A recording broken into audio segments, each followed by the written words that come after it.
ओम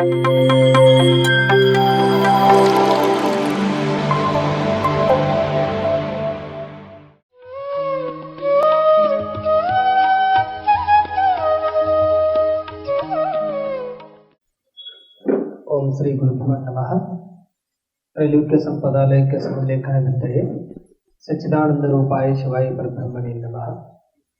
ಪ್ರಾತಸ್ಮರಣೀಯ ಜಗತ್ತಿನ ಎಲ್ಲ ಸಂತ ಮಹಂತರನ್ನ ದಾರ್ಶನಿಕ ಪುರುಷರನ್ನು ಹೃದಯ ಮಂದಿರದಲ್ಲಿ ಸ್ಮರಿಸಿಕೊಂಡು ಈ ಜೆ.ಪಿ. ನಗರದ ಸಾಯಿ ಧ್ಯಾನ ಮಂದಿರದಲ್ಲಿ ಹಮ್ಮಿಕೊಂಡಿರುವಂತಹ ಪಿರಮಿಡ್ ಧ್ಯಾನ ಬಂಧುಗಳ ನಮಗೆಲ್ಲ ಆರಾಧ್ಯ ದೈವರಾಗಿರ್ತಕ್ಕಂಥ ಪತ್ರಿಜಿಯವರ ತಮ್ಮೆಲ್ಲರ ಅಂತರಾತ್ಮದಲ್ಲಿ ನೆಲೆಸಿರುವಂತಹ ಪತ್ರಿಜಿಯವರ ದಿವ್ಯ ಜೊತೆಗೆ ಶರಣು ಶರಣಾರ್ಥಿಗಳು. ಒಂದ್ಸರಿ ಎಲ್ಲರೂ ಶರಣು ಶರಣಾರ್ಥಿ ಹೇಳ್ರಿ. ಶರಣು ಶರಣಾರ್ಥಿಗಳು. ಕೆಲವೊಂದು ಸಾರಿ ಗೊತ್ತಿರ್ಲಿಕ್ಕಿಲ್ಲ, ಈ ನಮಸ್ಕಾರ ಅಂದ ತಕ್ಷಣವಾಗಿ ಎಲ್ಲರೂ ಸರ್ವೇ ಸಾಮಾನ್ಯ ಚಪ್ಪಾಳೆ ಹೊಡೆದು ಬಿಡ್ತಾರೆ. ಅಂದ್ರೆ ನೀವು ಭಾಳ ದಿವಸಕ್ಕೆ ಬಿಟ್ಟಾದಾಗ ಏನ್ ಮಾಡ್ತೀರಿ, ನಮಸ್ಕಾರ ಅಂದ್ಕೊಳ್ಳಿ ಅವ್ರಿಗೆ ನಮಸ್ಕಾರ ಅಂತೀರಿ. ನಮಸ್ಕಾರ ಅಂದವ್ರು ಚಪ್ಪಾಳೆ ಹೊಡೆದ್ರೆ ಏನಾಗತ್ತ, ಸರಿ ಅನ್ಸಕ್ಕಲ್ಲ. ಹಾಗಾಗಿ ವೇದಿಕೆ ಮೇಲೆ ಯಾರಾದರೂ ಶರಣು ಶರಣಾರ್ಥಿ ಹೇಳಿದಾಗ, ನಮಸ್ಕಾರ ಹೇಳಿದಾಗ ಪ್ರತಿಯಾಗಿ ಅವ್ರಿಗೆ ನಮಸ್ಕಾರ ಹೇಳಬೇಕು, ಇಲ್ಲಾಂದ್ರೆ ಶರಣು ಶರಣಾರ್ಥಿ ಹೇಳಬೇಕು. ಬಹಳ ಖುಷಿ ಅನಿಸ್ತಾ ಇದೆ. ಇವತ್ತಿನ ದಿವಸ ನಾವೆಲ್ಲ ಬೆಂಗಳೂರಂತ ಸಿಟಿ ಒಳಗೆ ಬ್ಯೂಸಿ ಶೆಡ್ಯೂಲ್ ಒಳಗೂ ಸಹಿತ ನಾವು ಧ್ಯಾನ ಅಧ್ಯಾತ್ಮದೊಳಗೆ ನಮ್ಮನ್ನು ನಾವು ತೊಡಗಿಸಿಕೊಳ್ಳುವುದು ಮನುಷ್ಯನ ಜೀವನಕ್ಕೆ ಎಲ್ಲ ಅದ. ಇವತ್ತಿನ ದಿವಸ ಮನೆ ಒಳಗೆ ಆರಾಮಾಗಿರ್ಬೇಕಾಗಿತ್ತು ಅಂತಂದ್ರೆ ಮನೆ ಒಳಗೆ ದೊಡ್ಡ ದೊಡ್ಡ ಟಿವಿಗಳದಾವ, ಕೈಗಳಲ್ಲಿ ಮೊಬೈಲ್ಗಳದಾವ. ಎಲ್ಲೂ ಇರ್ತಕ್ಕಂಥ ಒಬ್ಬ ವ್ಯಕ್ತಿ ಜೊತೆಗೆ ಸಂಭಾಷಣೆ ಮಾಡೋದು, ಒಬ್ಬ ವ್ಯಕ್ತಿ ಜೊತೆಗೆ ಮಾತಾಡೋದು ಎಲ್ಲವೂ ಸಹಿತ ವೈಜ್ಞಾನಿಕವಾಗಿ ನಮಗೆಲ್ಲ ದೊರಕಿ ಕೊಟ್ಟರು ಸಹಿತ ಮನುಷ್ಯ ಆರೋಗ್ಯವಾಗಿಲ್ಲ. ಅದಕ್ಕೆ ಒಬ್ಬ ಸುಭಾಷಿತಕಾರ ಹೇಳ್ತಾನೆ, ಘರ್ ಮೇ ದೇಖ್ನೆ ಕೆ ಲಿಯೇ ಬಡಾ ಬಡಾ ಟಿವಿ ಸೆಟ್ ಹೈ, बैठने के लिए बड़ा बड़ा सोफा सेट है, किचन में किचन सेट है, हैंड में कलर कलर मोबाइल सेट है, फिर भी मूड ऑप्सेट है, फिर भी मूड ऑप्सेट है. ಹೌದಲ್ರಿ? ಇವತ್ತಿನ ದಿವಸ ಮನೆ ಒಳಗೆ ಎಲ್ಲ ಆಗಿದ್ರು ಸಹಿತ ಯಾರು ಆರೋಗ್ಯವಾಗಿಲ್ಲ. ನೀವು ಬಹಳ ದಿವಸಕ್ಕೆ ಭೇಟಿ ಆದಾಗ ಕೇಳ್ತೀರಿ, ಆರಾಮದಿರಿ, ಆರೋಗ್ಯದೀವಿ, ನೀವು ಆರೋಗ್ಯ, ನಾವು ಆರಾಮದಿವಿ, ಇಬ್ರು ಬಂದಿದ್ದೆಲ್ಲೇ ದವಾಖಾನೆಗೆ ಬಂದು ಅವ್ರು ಕೇಳ್ತಾರೆ, ಇವ್ರು ಕೇಳ್ತಾರೆ. ಅಂದ್ರೆ ನಾವು ಹೇಳುವಂಥ ಉದ್ದೇಶ ಏನದ ಅಂತಂದ್ರೆ, ನಾವು ಲೌಕಿಕವಾಗಿ ಕೇಳ್ತೀವಿ ಆರಾಮದಿರಿ ಅಂತ ತಿಳ್ಕೊಂಡು, ಅದು ನಿಜವಾಗ್ಲೂ ಅದರ ಅರ್ಥ ಏನದ ಅಂತಂದ್ರೆ ಆರೋಗ್ಯವಾಗಿದ್ದೀರಾ. ಅರ್ಥ ಮಾಡ್ಕೋಬೇಕು. ನಾನು ಹೇಳುವಂಥ ಮಾತಿನ ಕಡೆ ಆರು ಯೋಗ್ಯವಾಗಿದ್ದಾವೆ. ನಿಮ್ಮ ಒಳಗಡೆ ಇರ್ತಕ್ಕಂಥ ಕಾಮ, ಕ್ರೋಧ, ಲೋಭ, ಮೋಹ, ಮದ, ಮತ್ಸರ, ಈ 6 ಅರಿಷಡ್ ವರ್ಗಗಳು ನಿಮ್ಮ ಒಳಗಡೆ ಆರೋಗ್ಯವಾಗಿ ಇದ್ದಾವು ಅಂತಂದ್ರೆ ನೀವು ಆರೋಗ್ಯವಾಗಿರ್ಲಿಕ್ಕೆ ಸಾಧ್ಯ. ಒಂದೇನಾದ್ರೂ ಹೆಚ್ಚಾ ಕಡಿಮೆ ಆಗಿತ್ತು ಅಂತಂದ್ರೆ ಮನುಷ್ಯ ಆರೋಗ್ಯವಾಗಿರ್ಲಿಕ್ಕೆ ಸಾಧ್ಯ ಇಲ್ಲ. ಅದಕ್ಕೆ ಲೋಕಾರೂಢಿ ಒಳಗೆ ನಾವೆಲ್ಲರೂ ಸಹಿತ ಕೇಳುವುದು ಆರೋಗ್ಯವಾಗಿದ್ದೀಯೇ. ಅದು ಇತ್ತೀಚೆಗೆ ನಾವು ಆಡುವ ಭಾಷೆ ಒಳಗೆ ಆರಾಮದಿರಿ, ಆರ್ ಯು ಫೈನ್, ಹಿಂಗೆಲ್ಲ ನಾವು ಕೇಳ್ಕೊಂಡು ಹೊಂಟಿಬಿಡ್ತೀವಿ. ಆರೋಗ್ಯವಾಗಿ ಇರಬೇಕಾಗಿತ್ತು ಅಂತಂದ್ರೆ ಇದೇ ಮಾತನ್ನ ಸ್ವಾಮಿ ವಿವೇಕಾನಂದ ಹೇಳ್ತಾರೆ, ಯಾವ ವ್ಯಕ್ತಿ ಪ್ರತಿ ದಿವಸ ತನ್ನೊಂದಿಗೆ ತಾನು ಇರುವುದಿಲ್ಲ ಆ ವ್ಯಕ್ತಿ ಅವತ್ತು ಒಂದು ದಿವಸ ಸತ್ತ ಹಾಗೆ ಅಂತ ಹೇಳ್ತಾರೆ. ಮತ್ತು ನಾವು ಬೇರೆದವ್ರ ಜೊತೆಗೆ ಇದೀವಂತ ನಿಮ್ಮ ಪ್ರಶ್ನೆ. ಮತ್ತು ನಮ್ಮ ಜೊತೆಗೆ ನಾವು ಅದೀವಲ್ಲ, ನಮ್ಮ ಜೊತೆಗೆ ನಾವು ಇರುವುದು ಅಂತಂದ್ರೆ ಸಂಪೂರ್ಣ ನಮ್ಮನ್ನು ನಾವು ಬಾಹ್ಯ ಪ್ರಪಂಚವನ್ನು ಮರೆತು ನಮ್ಮ ಆತ್ಮ ಜೊತೆಗೆ ಒಂದಾಗುವಂಥ ಕ್ರಿಯೆಯನ್ನು ಮಾಡುವ ಸಾಕಷ್ಟು ವಿಧಾನಗಳದಾವ. ಧ್ಯಾನದೊಳಗೆ ನೀವೆಲ್ಲ ಸ್ಕೂಲ್ಗಳಲ್ಲಿ ಹೋಗುವಾಗ ಧ್ಯಾನ ಕುಂದ್ರಿ ಅಂತ ತಕ್ಷಣ ಈ ರೀತಿ ಒಳಗೆ ಕುಂದ್ರಿಸ್ತಿದ್ರು. ನಮಗೆಲ್ಲ ಗೊತ್ತಿರುವಂಥ ವಿಚಾರ. ಚಿನ್ಮುದ್ರಿ ಕುಂದ್ರಿ ಅಂತ ತಿಳ್ಕೊಂಡು 2 ಕೈಗಳು ಇಟ್ಕೊಂಡು ಪದ್ಮಾಸನ ಹಾಕೊಂಡು ಕುಂದ್ರಿ ಅಂತ ಹೇಳ್ತಿದ್ರು. ಅಲ್ಲಿ ಆ ತಕ್ಕ ಮಟ್ಟ ಆಗಿ ಆ ಧ್ಯಾನವನ್ನು ಮಾಡುವುದು ಸೂಕ್ತ. ಆದರೆ ಇಲ್ಲಿ ಪತ್ರಿಜಿಯವರು ಬ್ರಹ್ಮರ್ಷಿ ಪತ್ರಿಜಿಯವರು ಹೇಳಿರ್ತಕ್ಕಂಥ ಮಾತೇನದ ಅಂತಂದ್ರೆ, ಧ್ಯಾನ ಮಾಡಬೇಕಾಗಿತ್ತು ಅಂತಂದ್ರೆ 2 ಕೈ ಬೆರಳುಗಳನ್ನು ಒಂದ್ರೊಳಗೆ ಕೂಡಿಸ್ಕೊಳ್ಳೋಕೆ ಹೇಳಿದ್ರು. ಬಹಳಷ್ಟು ಮಂದಿಗೆ ಪ್ರಶ್ನೆ ಕಾಡ್ತಿರ್ಬೇಕದು. ಧ್ಯಾನ ಅಂತ ತಿಳ್ಕೊಂಡು ಹೇಳ್ತಾರ, 2 ಕೈ ಜೋಡಿಸ್ತಾರ, ಕುರ್ಚಿ ಮೇಲೆ ಕ್ರಾಸ್ ಕಾಲ ಕುಂದಿರ್ಸ್ತಾರ, ಏನು ಅರ್ಥ ಆಗುವಂತಲ್ಲ ಅಂತ ತಿಳ್ಕೊಂಡು ಅರ್ಥ ಮಾಡ್ಕೋಬೇಕು. ಅವ್ರು ಹೇಳುವಂತ ಧ್ಯಾನಕ್ಕೂ ಹಿಂದ್ಗಡೆಯಿಂದ ಪರಂಪರೆ, ಸನಾತನ ಪರಂಪರೆಯಲ್ಲಿ ಬಂದಿರತಕ್ಕಂಥ ಧ್ಯಾನಕ್ಕೂ ಏನು ವ್ಯತ್ಯಾಸದ? ಹಿಂಗೆ ಚಿನ್ಮುದ್ರಿ ಒಳಗೆ ಧ್ಯಾನಕ್ಕೆ ಕೂತ್ಕೊಳ್ಳುವಂತ ಭಂಗಿಯನ್ನು ಸಾಕಷ್ಟು ಸಾರಿ ತಾವೆಲ್ಲ ಕಾಣ್ತೀರಿ. ಈ ಚಿನ್ಮುದ್ರಿ ಒಳಗೆ ಯಾಕೆ ಕುಂದಿರ್ತಾರ ಅಂತಂದ್ರೆ, ಅವಾಗಿ ನಮ್ಮ ಭಾರತ ದೇಶದ ಋಷಿಗಳು, ಸಂತರು, ಶರಣರು, ಮಹಾತ್ಮರು ಎಲ್ಲರೂ ಸಹಿತ ಧ್ಯಾನಕ್ಕೆ ಕೂತಿರ್ತಕ್ಕಂಥ ಭಂಗಿಯನ್ನು ನೋಡ್ರಿ. ಅವ್ರು ಋಷಿಮುನಿ ಒಳಗೆ ಇದೇ ಚಿನ್ಮುದ್ರಿ ಒಳಗೆ ಕೂತಿರ್ತಕ್ಕಂಥ ಭಂಗಿಯನ್ನು ನಾವೆಲ್ಲ ಕಾಣ್ತೀವಿ. ಹಿಂಗೆ ಕುಂದಿರುವುದರಿಂದ ಏನಾಗ್ತದೆ? ಯಾರು ಸ್ವಂತಕ್ಕಾಗಿ ಇರುವುದಿಲ್ಲ ಅವರಿಗೆ ನಾವು ಸಂತ ಅಂತ ಕರಿತೀವಿ. ಯಾರು ಸ್ವಂತಕ್ಕೋಸ್ಕರವಾಗಿ ಇರುವುದಿಲ್ಲ ಅವರಿಗೆ ಸಂತ ಅಂತ ಕರ್ಕೊಂಡು ಬರ್ತೀವಿ. ಹಾಗಾಗಿ ಸಂತರು ಎಲ್ಲರೂ ಸಹಿತ ಜಗತ್ತಿಗೆ ಒಳ್ಳೆಯದನ್ನ ಲೋಕ ಕಲ್ಯಾಣಕ್ಕೋಸ್ಕರವಾಗಿ ಅವರಿಗೆಲ್ಲ ಮಹಾತ್ಮರು ನಾವೆಲ್ಲ ಕರ್ಕೊಂಡು ಬರ್ತೀವಿ. ಯಾವಾಗ ಹಿಂಗೆ ಕುಂದಿರೋದ್ರಿಂದ ಏನಾಗ್ತಿದ್ರು, ಋಷಿಮುನಿಗಳೆಲ್ಲ ಯಾಕೆ ಕುಂದಿರ್ತಿದ್ರು, ಸಂತರು ಯಾಕೆ ಹಿಂಗೆ ಕುಂದಿರ್ತಿದ್ರು ಅಂತಂದ್ರೆ ಬಂದಿರುವಂತಹ ಧ್ಯಾನದೊಳಗೆ ಆ ವಿಶ್ವಶಕ್ತಿ ಎಲ್ಲವೂ ಸಹಿತ ತನ್ನೊಳಗೆ ಉಳಿಯಲಾರದೆ ಅದು ಜಗತ್ತಿಗೆ ಒಳ್ಳೆಯದಾಗಲಿ, ಸಮಾಜ ಎಲ್ಲವೂ ಸಹಿತ ಸುಭಿಕ್ಷವಾಗಿರಲಿ, ನನಗೆ ಯಾವುದೂ ಬೇಡ, ಜಗತ್ತೆಲ್ಲವೂ ಸಹಿತ ನಾಡಕ್ಕೆ ಒಳ್ಳೆಯದಾಗಲಿ ಅಂತ ತಿಳ್ಕೊಂಡು ಬಂದಿರತಕ್ಕಂಥ ಆ ಶಕ್ತಿಯನ್ನು ಕೈ ಬೆರಳುಗಳ ಮುಖಾಂತರವಾಗಿ ಹೊರಗಡೆ ಹಾಕಿಬಿಡ್ತಿದ್ರು. ಹಿಂಗೆ ಕುಂದ್ರದ್ರಿಂದ ಏನಾಗ್ತದೆ, ಬಂದಿರತಕ್ಕಂಥ ಶಕ್ತಿ ಬೆರಳುಗಳ ಮುಖಾಂತರವಾಗಿ ಹೊರಗಡೆ ಹೋಗಿಬಿಡುತ್ತದೆ. ಆದರೆ ಪತ್ರಿಜಿಯವರು ಹೇಳಿದ್ರು, ಮೊದಲ ನಾವು ಸಮಾಜ ಒಳ್ಳೆಯದಾಗೋದಕ್ಕಿಂತ ಮೊದಲು ನಮಗೆ ನಾವು ಒಳ್ಳೇದು ಮಾಡ್ಕೊಳ್ಳೋದು. ನಾವು ಮೊದಲು ಆರೋಗ್ಯವಾಗಿರೋಣ, ನಾವು ಮೊದಲು ಶಾಂತಿ ನೆಮ್ಮದಿಯಿಂದ ಇರೋಣ. ನಾವು ಆರೋಗ್ಯವಾಗಿದ್ದಾಗ, ನಾವು ಶಾಂತಿ ನೆಮ್ಮದಿಯಿಂದ ಇದ್ದಾಗ ಮತ್ತೊಬ್ಬರಿಗೆ ಹೇಳಲಿಕ್ಕೆ ಸಾಧ್ಯ ಆಗ್ತದೆ. ಮತ್ತು ನಾವು ಆರೋಗ್ಯವಾಗಿಲ್ಲ ಅಂತಂದ್ರೆ ಮತ್ತೊಬ್ಬರಿಗೆ ಏನು ಹೇಳುವುದು? ಅದಕ್ಕೆ ಬ್ರಹ್ಮರ್ಷಿ ಪತ್ರಿಜಿಯವರು ಹೇಳಿದರು, ಬಂದಿರತಕ್ಕಂಥ ವಿಶ್ವಶಕ್ತಿಯನ್ನ ನಮ್ಮೊಳಗಡೆ ಇಟ್ಕೋಬೇಕಾಗಿತ್ತು ಅಂತಂದ್ರೆ ಎರಡೂ ಕೈ ಬೆರಳುಗಳನ್ನು ಒಂದೆರಡು ಕೂಡಿಸುವಂತ ಉದಾಹರಣೆ ಹೇಳ್ಕೊಂಡು ಬಂದಿರಲಿಲ್ಲ. ಎರಡೂ ಬೆರಳುಗಳನ್ನು ಕೂಡಿಸೋದ್ರಿಂದ ಏನಾಗ್ತದೆ, ಬಂದಿರತಕ್ಕಂಥ ವಿಶ್ವಶಕ್ತಿ ಬೆರಳುಗಳ ಮುಖಾಂತರವಾಗಿ ನಮ್ಮ ದೇಹದೊಳಗಡೆ ಪ್ರವಹಿಸಲಿಕ್ಕೆ ಆರಂಭ ಆಗ್ತದೆ. ಹಿಂಗಾಗಿ ಆ ಶಕ್ತಿ ಒಳಗಡೆ ಪ್ರವಹಿಸಲಿಕ್ಕೆ ಆರಂಭ ಆಯಿತು ಅಂತಂದ್ರೆ ಬಹಳಷ್ಟು ಜನ ಧ್ಯಾನವನ್ನು ಮಾಡಾಕತ್ತಾಗಿಂದ ಹೇಳ್ತಿರ್ತೀರಿ, ನನಗೆ ಎಸಿಡಿಟಿ ಕಡಿಮೆ ಆಗ್ಯದ, ಕಫ ಕಡಿಮೆ ಆಗ್ಯದ, ನೆಗಡಿ ಕಡಿಮೆ ಆಗ್ಯದ, ಮೇಲಿನ ಮೇಲೆ ತೆರಿ ನೋವುತ್ತಿತ್ತು, ತಲೆನೋವು ಕಡಿಮೆ ಆಗ್ಯದ, ಕಾಲು ಹರಿದು ಕಡಿಮೆ ಆಗ್ಯದ, ಬಹಳಷ್ಟು ಆರೋಗ್ಯದ ಸಮಸ್ಯೆಗಳೆಲ್ಲವೂ ಸಹಿತ ಕಡಿಮೆ ಆಗ್ಯಾವ ಅಂತ ಸಾಕಷ್ಟು ಧ್ಯಾನದ ಅನುಭವಗಳನ್ನು ಹೇಳಿರ್ತಕ್ಕಂಥ ನಾವೆಲ್ಲ ಕೇಳ್ತೀವಿ.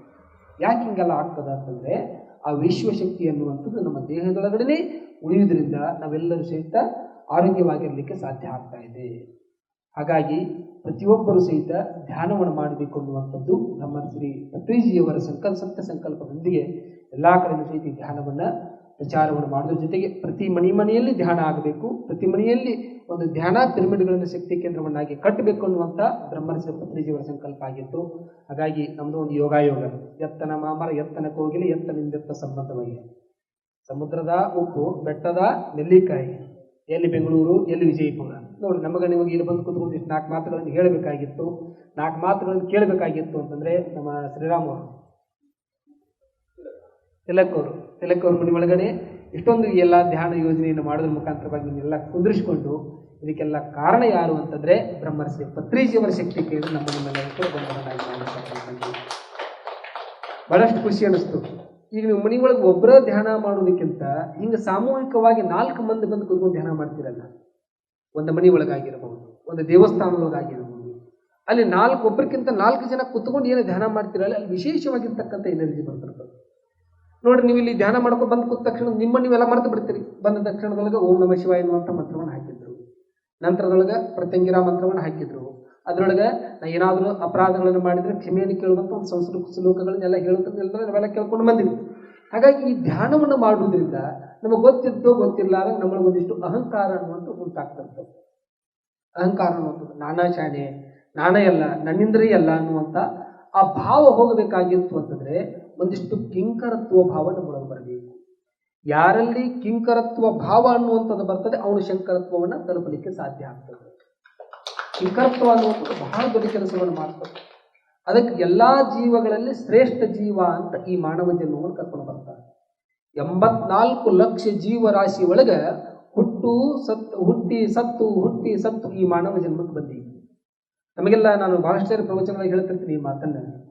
ತಾವು ಮನೆ ಒಳಗೆ ಮಕ್ಕಳಿಗೆ ನಾಮಕರಣ ಮಾಡುವಾಗ, ಹುಟ್ಟಿರ್ತಕ್ಕಂಥ ಮಗುವಿಗೆ ನಾಮಕರಣ ಮಾಡುವಾಗ ಆ ತೊಟ್ಟಿಲ ಮೇಲ್ಗಡೆ ಒಂದು ಗುಬ್ಬಿ ಚಟ್ಟ ಅಂತ ಕಟ್ಟಿರ್ತಾರೆ, ನೋಡಿರ್ತಾವೆಲ್ಲ.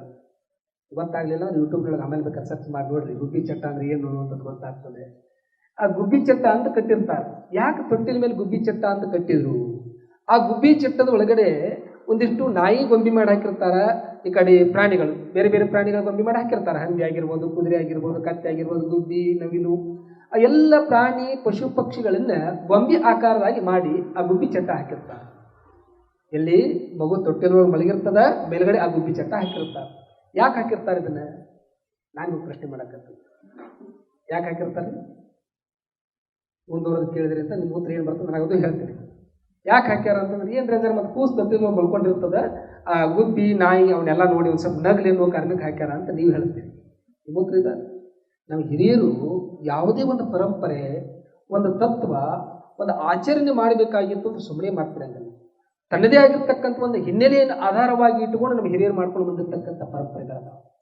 ಯಾಕ ಗುಬ್ಬಿ ಚಟ್ಟ ಹಾಕೊಂಡು ಬಂದು ನಮ್ಗೆ ಹಿರಿಯರು ಅಂತಂದ್ರೆ ಹೇಳ್ತಾರೆ, ಈ ಏನು ಮಾನವ ಜನ್ಮಕ್ಕೆ ಬಂದು ಆ ತೊಟ್ಟಿಲದೊಳಗೆ ಬಂದು ಮಲ್ಕೊಂಡಿಯಲ್ಲ, ಹಿಂದಿನ ಜನ್ಮದೊಳಗೆ ನೀ ಗುಬ್ಬಿ ಆಗಿದ್ಯೋ ಗೊತ್ತಿಲ್ಲ, ನಾಯಿ ಆಗಿದ್ಯೋ ಗೊತ್ತಿಲ್ಲ, ಕತ್ತೆ ಆಗಿದ್ಯೋ ಗೊತ್ತಿಲ್ಲ.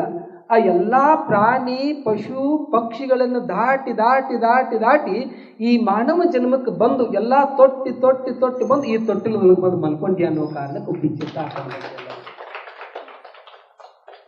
ಮತ್ತು ನಿಮ್ಮ ಕಡೆ ಯಾರಾದರೂ ನಾಯಿ ಹುಟ್ಟಿದ ಕೂಡಲೇ ತೊಟ್ಟಲು ಹಾಕಿ ತೂಗಿರೇನ್ರಿ? ಯಾವುದಾದ್ರೂ ಪ್ರಾಣಿ ಹಾಕಿದಕ್ಕೂ ಹುಟ್ಟಿದ ತಕ್ಷಣದಲ್ಲೂ ತೊಟ್ಟಲು ಹಾಕಿ ತೂಗಿದದ? ಎಲ್ಲಿಯೂ ಸಹಿತ ಇಲ್ಲ. ಎಲ್ಲಿಯೂ ಸಹಿತ ಯಾವ ಪ್ರಾಣಿಗಳನ್ನು ತೊಟ್ಟಲದೊಳಗೆ ಹಾಕಿ ತೂಗಿರ್ತಕ್ಕಂಥ ಉದಾಹರಣೆ ಇಲ್ಲ. ಕೇವಲ ಮನುಷ್ಯ ಮಾತ್ರ ಈ ತೊಟ್ಟಲದೊಳಗೆ ಹಾಕಿ ತೂಗಿರ್ತಕ್ಕಂಥ ಉದಾಹರಣೆಗಳು ನಾವೆಲ್ಲ ಕಾಣ್ಕೊಂಡು ಬರ್ತೀವಿ. ಎಷ್ಟೋ ಪ್ರಾಣಿ ಪಶು ಪಕ್ಷಿಗಳೊಳಗೆ ಹುಟ್ಟಿ ಸತ್ತು ಬಂದಿರತಕ್ಕಂಥ ಈ ಮಾನವ ಜನ್ಮ. ಅಕ್ಕಮಾದೇವಿ ಹೇಳ್ತಾಳ, 84 ಲಕ್ಷ ಯೋನಿ ಒಳಗೆ ಹುಟ್ಟಿ ಸತ್ತು ಈ ಮಾನವ ಜನ್ಮಕ್ಕೆ ಬಂದೀನಿ. ಈ ಜನ್ಮದೊಳಗೆ ಆದರೂ ಸಹಿತ ಕರುಣಿಸಾ ಚನ್ನಮಲ್ಲಿಕಾರ್ಜುನ ದೇವ, ಚನ್ನಮಲ್ಲಿಕಾರ್ಜುನನನ್ನು ಈ ಜನ್ಮದೊಳಗಾದರೂ ಕೂಡ ಕರುಣಿಸಿ ಇದೇ ಜನ್ಮ ಕಡೆ ಆಗಬೇಕು. ಮತ್ತೊಂದು ಹುಟ್ಟು ಅನ್ನುವಂಥದ್ದು ಇರಬಾರ್ದು. ಆ ಹುಟ್ಟು ಅನ್ನುವಂಥದ್ದು ಇರಬಾರ್ದು, ಹಂಗೆ ನನ್ನ ಜೀವನವನ್ನು ಮಾಡುವಂಗ ನನಗೆ ಕರುಣಿಸಾ ಚನ್ನಮಲ್ಲಿಕಾರ್ಜುನ ಅಂತ ಅಕ್ಕ ಮಹಾದೇವಿ ತಾಯಿ ಕೇಳ್ಕೊಂಡು ಬರ್ತಾಳೆ. ಅದಕ್ಕೆ ಈ ಮಾನವ ಜನ್ಮಕ್ಕೆ ಬರಬೇಕಾಗಿತ್ತು ಅಂತ ನಾವು ಹಂಗ ಬಂದಿಲ್ಲ ನೋಡ್ರಿ. ಅದಕ್ಕೆ ಕಬೀರದಾಸ ಹೇಳ್ತಾನ, ಜಬ್ ತುಮ್ ಆಯೇತೋ ಜಗತ್ ಮೇ ಜಗ್ ಹಸೆ ತುಮ್ ರೋಯಿ, ಜಬ್ ತುಮ್ ಆಯೇತೋ ಜಗತ್ ಮೇ ಜಗ್ ಹಸೆ ತುಮ್ ರೋಯಿ, ಐಸಿ ಕರ್ನಿ ಕರ್ ಚಲೋ ಜಗ್ ರೋಯ್ ತುಮ್ ಹಸೆ. ಏನಿ ಮಾತಿನ ಅರ್ಥ? ಕಬೀರದಾಸ್ ದೋಹೆಯ ಒಳಗೆ ಹೇಳ್ತಾರ ಏನಂತ, ನೀ ಹುಟ್ಟುವಂತ ಸಂದರ್ಭದೊಳಗೆ, ಯಾವುದೇ ಮಗು ಹುಟ್ಟುವಂತ ಸಂದರ್ಭದೊಳಗೆ ಅಳ್ಕೋತ ಹುಟ್ಟತಾವ. ಒಂದು ಸಿಟಿ ಒಳಗೆ ಏನ್ರ ನಕ್ಕೋತ ಹೊಟ್ಟೆವನ್ರಿ? ಇಲ್ಲಲ್ಲ. ಹುಟ್ಟುವಂತ ಸಂದರ್ಭದೊಳಗೆ ಪ್ರತಿಯೊಂದು ಹೆಣ್ಣಾಗಿರ್ಬೋದು ಗಂಡಾಗಿರ್ಬೋದು, ಆ ಪ್ರತಿಯೊಂದು ಮಗುನು ಕೂಡ ಅಳ್ಕೋತ ಹುಟ್ಟುತ್ತದೆ, ಹೌದಿಲ್ರಿ? ಅಳ್ಕೋತ ಹುಟ್ಟಿರ್ತಕ್ಕಂಥ ಮಗು ಅಳುವುದರ ಸುದ್ದಿಯನ್ನು ಕೇಳಿ, ಆ ಶಬ್ದವನ್ನು ಕೇಳಿದ ತಕ್ಷಣದೊಳಗೆ ಅವ್ರ ಸಂಬಂಧಿಕರು ಬಂಧು ಬಾಂಧವರು ಎಲ್ಲರೂ ಸಹಿತ ನಗತಾ ನಗತಾ ಸ್ವಾಗತ ಮಾಡ್ತಾರೆ. ನಮ್ಮ ಕಡೆ ಉತ್ತರ ಕರ್ನಾಟಕದೊಳಗೆ ಹೆಣ್ಣು ಹುಟ್ಟಿತು ಅಂತಂದ್ರೆ ಹುಣ್ಣು ಹುಟ್ಟಿತು ಅಂತಾರೆ, ಗಂಡು ಹುಟ್ಟಿತು ಅಂತಂದ್ರೆ ಹೊಣ್ಣು ಹುಟ್ಟಿತು ಅಂತಾರೆ. ಹೆಣ್ಣು ಹುಟ್ಟಿದ್ರ ಪೀಡಾ ಅಂತಾರ, ಗಂಡು ಹುಟ್ಟಿದ್ರ ಪೇಡ ಅನ್ಸ್ತಾರ. ಈ ಗಂಡಿನೊಳಗೆ ಹೆಣ್ಣಿನೊಳಗೆ ಒಂದಿಷ್ಟು ಭೇದ ಭಾಳ ಮಾಡೋ ತಾಯಿಂದ್ರ ಈ ಕೆಲಸವನ್ನು ಮಾಡಾಕತ್ತಾರೆ. ಯಾಕಂದ್ರೆ ಹೆಣ್ಣು ಅಂತಂದ್ರೆ ಯಾವ ಕರ್ಮಿತ್ತೋ ಏನೋ ಈ ಹೆಣ್ಣಿನ ಜನ್ಮಕ್ಕೆ ಹುಟ್ಟಿವ ಅಂತ ತಿಳ್ಕೊಂಡು ಅದನ್ನು ಶಪಿಸ್ತಾರೆ ಬಹಳಷ್ಟು ಜನ ಹೆಣ್ಮಕ್ಳು. ಆದ್ರೆ ತಾವೆಲ್ಲ ಅರ್ಥ ಮಾಡ್ಕೋಬೇಕು, ಯಾರು ಹೆಣ್ಣು ಮಕ್ಕಳು ಈ ಧ್ಯಾನದೊಳಗೆ ತೊಡಗಿಸ್ಕೊಂಡಿರಿ, ಬಹಳಷ್ಟು ಜನ ಪ್ರವಚನದೊಳಗೆ ಎಲ್ಲೆಲ್ಲಿ ಧ್ಯಾನವನ್ನು ಹೇಳಿದ್ನಲ್ಲ ಎಲ್ಲರೂ ಸಹಿತ ಹೇಳಿರ್ತಕ್ಕಂಥ ಪ್ರತ್ಯಕ್ಷ ಉದಾಹರಣೆಗಳದಾವ. ಅಜ್ಜವ್ರ, ನೀವು ನಮ್ಮ ಊರೊಳಗೆ ಬಂದು ಈ ಧ್ಯಾನವನ್ನು ಹೇಳಿಕೊಟ್ರಲ್ಲ, ನಾ ಈ ಧ್ಯಾನ ಮಾಡೋದಕ್ಕಿಂತ ಪೂರ್ವದೊಳಗೆ ನಾ ಯಾವಾಗಾರ ಈ ಹೆಣ್ಣಿನ ಜನ್ಮಕ್ಕೆ ಬಂದೀನಿ ಅಂತ ಶಾಪ ಹಾಕ್ತಿದ್ದೆ. ಆದ್ರೆ ಈ ಧ್ಯಾನ ಮಾಡಾಕತ್ತಾಗಿಂದ ನಾ ಹೇಳಾಕತ್ತೀನಿ, ಹೆಣ್ಣಿನ ಜನ್ಮಕ್ಕೆ ಹುಟ್ಟಿದ್ದಕ್ಕೆ ಸಾರ್ಥಕ ಆತು ಅನ್ನುವಂಥ ಮಾತನ್ನು ಬಹಳಷ್ಟು ಜನ ಹೆಣ್ಣು ಮಕ್ಕಳು ಹೇಳಾಕತ್ತಾರೆ. ನೋಡಿರ್ಬೇಕಾದ್ರೆ ಬಹಳಷ್ಟು ಈ ಧ್ಯಾನದೊಳಗೆ ತೊಡಗಿಸ್ಕೊಂಡಿರ್ತಕ್ಕಂಥವ್ರು ಹೆಚ್ಚಾಗಿ ಅನುಭವಗಳನ್ನು ಹೇಳ್ತಿರ್ತಾರೆ. ನನಗೆ ಇಲ್ಲಿ ಒಂದಿಷ್ಟು ಬೆಳಕು ಕಂಡಂಗಾಯಿತು, ಬಣ್ಣಗಳ ಕಂಡಂಗಾಯಿತು, ಎಲ್ಲೋ ಗುಡ್ಡದೊಳಗೆ ಹೋದಂಗಾಯಿತು, ಒಂದಿಷ್ಟು ವಿಶಾಲವಾಗಿರ್ತಕ್ಕಂಥ ನದಿ ಇತ್ತು, ನದಿಯ ಪಕ್ಕದೊಳಗೆ ಕೂತ ಧ್ಯಾನ ಮಾಡಿದಂಗಾಯ್ತು.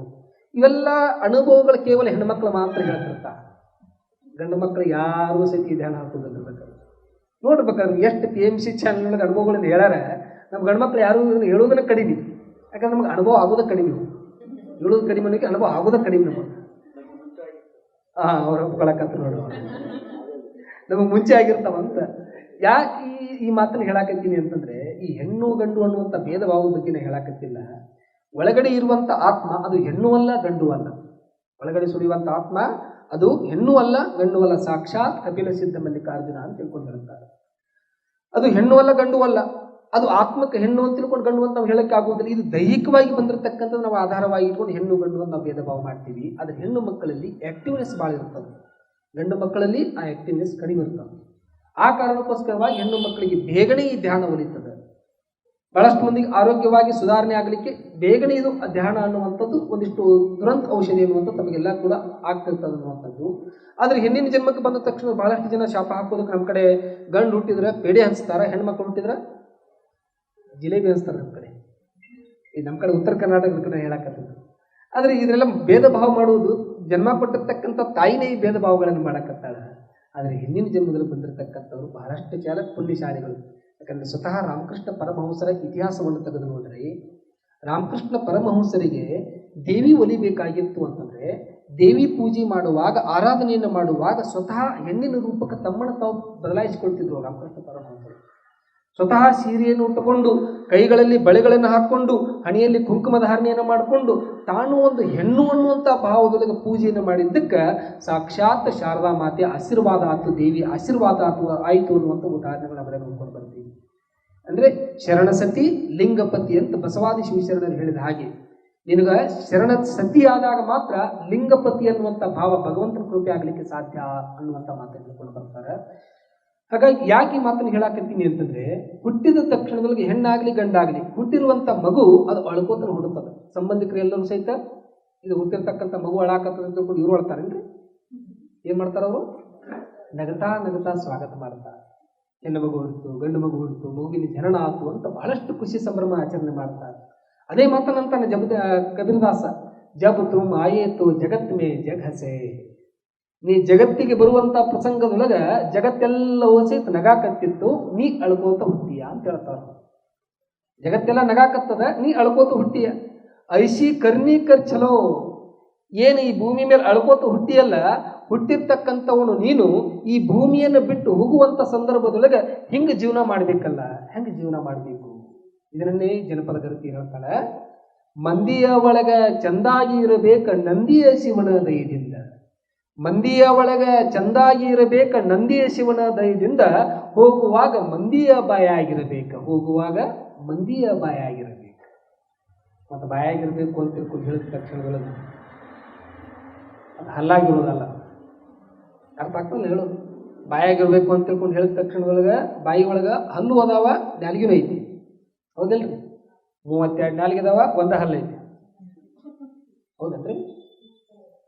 ಎಲ್ಲ ಹೆಸರು ಕೇಳಾಕತ್ತೀನಿ. 32 ನಾಲಿಗೆ, ಒಂದ ಹಲ್ಲು, ಎಷ್ಟು ಅದಾರಮ್ಮ? 32 ಹಲ್ಲು, ಒಂದ ನಾಲಿಗೆ, ಎರಡು ಜಗಳ ಆಡಕತ್ತಿದ್ವು ಅಂತ. ಏನು ಜಗಳ ಆಡಕತ್ತಿದ್ವು? ಹೇಳಾಕತ್ತಿದ್ವು ಅಂತ. ನೋಡಪ್ಪ, ನೀ ಇರೋ ಒಬ್ಬದಿ ನ್ಯಾಲಿಗೆ, ನಿನಗೆ ಎಲವಿಲ್ಲ ಪಲಿವಿಲ್ಲ, ಎಷ್ಟು ಹರಡಾಕತ್ತಿ ನೀನು, ಎಷ್ಟು ಹರಡಾಕತ್ತಿ? ಆದ್ರೆ ನಾವು 32 ಮಂದಿ ಇದೀವಿ, ಮ್ಯಾಗಿನ ಒಂದು 2 ಹಲ್ಲ, ಕೆಳಗಿನ ಒಂದು 2 ಹಲ್ಲ, ಇಬ್ರು ಕೂಡ ನಡು ಹಾಕಿ ಕತ್ತರಿಸ್ಬಿಟ್ಟು ಹೊರಗ ಬೀಳ್ತಿ ಅಂತ ಹೇಳಿದವು. ಯಾವುದು? ಹಲ್ಲು ನಾಲಿಗೆ ಹೇಳಾಕತ್ತಾವ. ಆದ್ರೆ ನಾಲಿಗೆ ಅಂತದ, ಹೌದಪ್ಪ ನೀ ಹೇಳಿದಂಗೆ ನಾನು ಇರೋ ಒಬ್ಬನ ಅದನ್ನ ಕರೆ, ನನಗೇನು ಎಲವಿಲ್ಲ ಫಲವಿಲ್ಲ. ಆದ್ರೆ ಎದುರುಗಡೆ ಇದ್ದಿರುವಂತ ಒಬ್ಬ ವ್ಯಕ್ತಿಗೆ ಅಣಬಾರ್ದು ಅಂದ್ ಬಿಟ್ನಿ ಅಂದ್ರೆ 32 ಮಂದಿ ಹೊರಗ, ಹೌದಿಲ್ರಿ? 32 ಮಂದಿ ಹೊರಗೆ ಬೀಳ್ಬೇಕಲ್ಲ. ಅದಕ್ಕೆ ಹೇಳ್ತಾರೆ, ಬಾಯಿ ಒಳಗೆ ಇರಬೇಕು ಅಂದ್ರೆ ನಾಲಿಗೆ ಮೇಲೆ ಇರುವಂತ ಕೆಲಸ ನಿಮ್ಗೆ ಆಗಬೇಕು ಅಂತ. ಹಲ್ಲು ಅಹಂಕಾರದ ಸಂಕೇತ, ನೆಟ್ಟಗಳಿರ್ತದೆ ನೋಡ್ರಿ ಹಲ್ಲ. ಯಾರು ಅಹಂಕಾರದಿಂದ ಮೆರಿತಿರ್ತಾರೋ ಅವ್ರಿಗೆ ತಗ್ಗಿ ಬಗ್ಗೆ ನಡೆಯಕ್ಕಾಗುವುದಿಲ್ಲ, ಅದು ಹಲ್ಲಿನ ಸಿಂಬಾಲನ್ನು ಕೊಡ್ತಾರೆ. ಯಾರು ತಗ್ಗಿ ಬಗ್ಗಿ ನಯ ವಿನಯದಿಂದ ಇರ್ತಾರೆ ಅವರಿಗೆ ನಾಲಿಗೆ ಉದಾಹರಣೆಯನ್ನು ಕೊಡ್ತಾರೆ.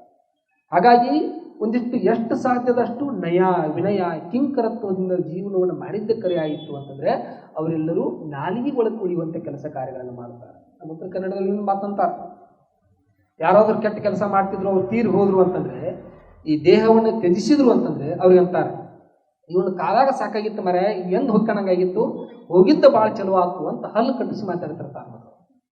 ಹಿಂಗೆ ಯಾರಂತ ಅವ್ರು ನಿಕ್ಕಿ ನರ್ಗಕ್ಕೆ ಹೋಗ್ಯಾರ ಅಂತ ತಿಳ್ಕೊಬೇಕು ನಾವೆಲ್ಲ. ಇನ್ನೂ ತುಸುದಿಸಿರ್ಬೇಕಾಗಿತ್ತಪ್ಪ, ಎಷ್ಟು ಚಲೋ ಕೆಲಸ ಮಾಡಾಕತ್ತಾರ, ಎಷ್ಟು ಸಮಾಜಮುಖಿ ಕಾರ್ಯ ಮಾಡಾಕತ್ತಾರ, ತಮಗೋಸ್ಕರವಾಗಿ ಎಲ್ಲವೂ ಕೂಡ ಸಮಾಜಮುಖಿ ಕಾರ್ಯ ಮಾಡಾಕತ್ತಾರ, ಇನ್ನೂ ತುಸುದಿಸಿರ್ಬೇಕಾಗಿತ್ತು ಅಂತ ಯಾರ ನಾಲಿಗೆ ಒಳಗೆ ಬರ್ತಾರ ಅವರೆಲ್ಲರೂ ಸಹಿತ ನಿಕ್ಕಿ ಸ್ವರ್ಗಕ್ಕೆ ಹೋಗ್ಯಾರ ಅಂತ ನಾವೆಲ್ಲ ಹೇಳ್ಕೊಂಡು ಬರ್ತೀವಿ. ಮಂದಿಯ ಬಾಯಾಗಿರಬೇಕು, ಬಾಯಿ ಒಳಗೊಳ್ಬೇಕು. ಐಶಿ ಕರ್ನೀಕರ್ ಚಲೋ ಜಗರೋಯ್ ತುಮ್ ಹಸೆ. ಕಬೀರದಾಸ್ ಕೊನೆಗಾಗಿ ಮಾತನ್ನು ಹೇಳ್ತಾರೆ, ಐಸಿ ಕರ್ನೀಕರ್ ಚಲೋ, ಈ ಜಗತ್ತನ್ನು ಬಿಟ್ಟು ಈ ಭೂಲೋಕವನ್ನು ಬಿಟ್ಟು ಹೋಗುವಂತ ಪ್ರಸಂಗದೊಳಗೆ ನಿನ್ನ ನಂಬಿರ್ತಕ್ಕಂಥ ಜನ ಎಲ್ಲ ದುಃಖವನ್ನು ವ್ಯಕ್ತಪಡಿಸ್ತಿರ್ಬೇಕಂತ, ಇನ್ನೂ ತುಸಿಸಿರ್ಬೇಕಾಗಿತ್ತಪ್ಪ. ಅವಾಗ ನಿನ್ನ ಆತ್ಮ ಬಂದಿತ್ತಲ್ಲ ಭೂಲೋಕಕ್ಕೆ, ಈ ಆತ್ಮ ಹೇಳಬೇಕಂತ ನಾನು ಭೂಲೋಕಕ್ಕೆ ಬಂದೆ, ನಾನು ಏನು ಕೆಲಸ ಕಾರ್ಯಗಳನ್ನು ಮಾಡಬೇಕಾಗಿತ್ತಲ್ಲ ಬಂದೆ, ಇಷ್ಟೆಲ್ಲ ಕೆಲಸ ಕಾರ್ಯಗಳನ್ನು ಮಾಡಿದೆ, ಖುಷಿ ಆಯಿತು, ಇನ್ನು ನಗತಾ ನಗತಾ ಪರಮಾತ್ಮನ ಸನ್ನಿಧಾನಕ್ಕೆ ಹೋಗ್ಬೇಕು ಅಂತ ನಿನ್ನ ಆತ್ಮ ನಕೋತ ನಕೋತ ನಕೋತ ಪರಮಾತ್ಮನ ಸನ್ನಿಧಾನಕ್ಕೆ ಹೋಗ್ಬೇಕಂತ ಹಂಗೆ ಜೀವನ ಮಾಡಬೇಕು ಅಂತ ಕಬೀರದಾಸ್ ಈ ಮಾತನ್ನು ಹೇಳ್ಕೊಂಡು ಬರ್ತಾರೆ. ಹಾಗಾಗಿ ಹಂಗೆ ನಮ್ಮ ಜೀವನ ಆಗಬೇಕಾಗಿತ್ತು ಅಂತಂದ್ರೆ ಪ್ರತಿ ದಿವಸ ನಮ್ಮೊಂದಿಗೆ ನಾವು ಇರುವಂತ ಪ್ರಯತ್ನ ಮಾಡುವುದು, ಒಂದಿಷ್ಟು ಧ್ಯಾನವನ್ನು ಮಾಡುವುದು, ಒಂದಿಷ್ಟು ಭಜನೆಗಳು ನಡೆದಾಗ ಭಜನೆಗಳಲ್ಲಿ ಹೋಗಿ ನಮ್ಮನ್ನು ನಾವು ತೊಡಗಿಸಿಕೊಳ್ಳುವಂಥ ಪ್ರಯತ್ನ ಮಾಡುವುದು. ಅದನ್ನು ಬಿಟ್ಟು ನಾವು ಏನು ಮಾಡಿಬಿಡ್ತೀವಿ, ಎಲ್ಲಾದರೂ ಒಂದಷ್ಟು ಕ್ಷೇತ್ರ ದರ್ಶನಕ್ಕೆ ಹೋಗಿರ್ತೀವಿ, ಪ್ರವಾಸಕ್ಕಂತ ಹೋಗಿರ್ತೀವಿ. ಕ್ಷೇತ್ರ ದರ್ಶನಕ್ಕೆ ಹೋದಲ್ಲೆಲ್ಲ ಏನು ಮಾಡ್ತೀವಿ, ದೇವರು ಅಲ್ಲಿ ಚಲೋ ಅದಾರ, ಇಲ್ಲಿ ಚಲೋ ಅದಾರ, ಅಲ್ಲಿ ದೇವಸ್ಥಾನ ಇಲ್ಲಿ ದೇವಸ್ಥಾನ ಅಂತ ತಿಳ್ಕೊಂಡು ಹೋದಲ್ಲೆಲ್ಲ ಏನು ಮಾಡ್ತೀವಿ, ದೇವ್ರು ತಗೊಂಡು ಬರ್ಬೋದು. ಆ ದೇವರುಗಳನ್ನು ತಗೊಂಡು ಬಂದು ಜಗಲಿ ಮೇಲೆ ಇಟ್ಟು ನಿಮಗೆ ಪೂಜೆ ಮಾಡೋಕ್ಕಾಗಲಾರ ಮಕ್ಕಳ ಕಡೆ ಪೂಜೆ ಮಾಡಕ್ಕೆ ಹಚ್ಚೋದು. ಯಾಕ್ರಿ ಹೇಳೋದು ಅರ್ಥ ಆಗತ್ತೆ ನಿಮ್ಗೆ ಅವುಗಳಿಗೆ ಪೂಜೆ ಮಾಡೋಕ್ಕಾಗಲಾರ್ದ ಹುಡುಗರ ಕಡೆ ಪೂಜೆ ಮಾಡಕ್ಕೆ ಹಚ್ಚೋದು. ಇವತ್ತು ತಮಾಷೆ ಐತಿ, ಇವತ್ತು ಹುಣ್ಣಿಮೆ ಐತಿ, ಎಲ್ಲ ದೇವರ ತೊಳಿ. ಅವಾಗ ಹುಡುಗ ಅಂತಾನೆ, ಇವಾಗ ಹೊಟ್ಟೆ ಸದೈತಿ, ಊಟಕ್ಕರೆ ಹಾಕ್ಬಿಡ್ಬೇ ಆಮೇಲೆ ಮಾಡ್ತೀನಿ ಅಂತ ಅದಂತಿರ್ತದೆ.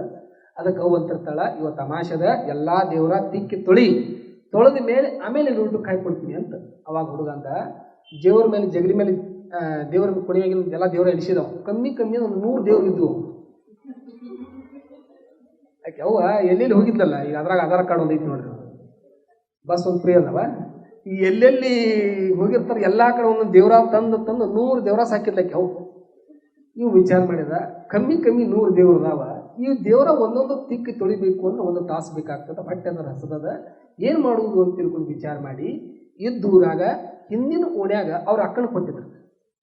ಅಂದ್ರೆ ಈ ಹುಡುಗನ ಅಕ್ಕನ ಹೊಟ್ಟೆ ಅವ್ರ ಹಸದೈತಿ, ಅಕ್ಕನ ಮನೆಗೆ ಹೋದ್ರಾತು, ಅಲ್ಲಿ ಸಿಗತೈತಿ ಅಂತ ತಿಳ್ಕೊಂಡು ಈ ಹುಡುಗಿ ಏನು ಮಾಡಿದ, ಅಕ್ಕನ ಮನೆಗೆ ಹೊಡ್ಕೋತ ಹೋದವು.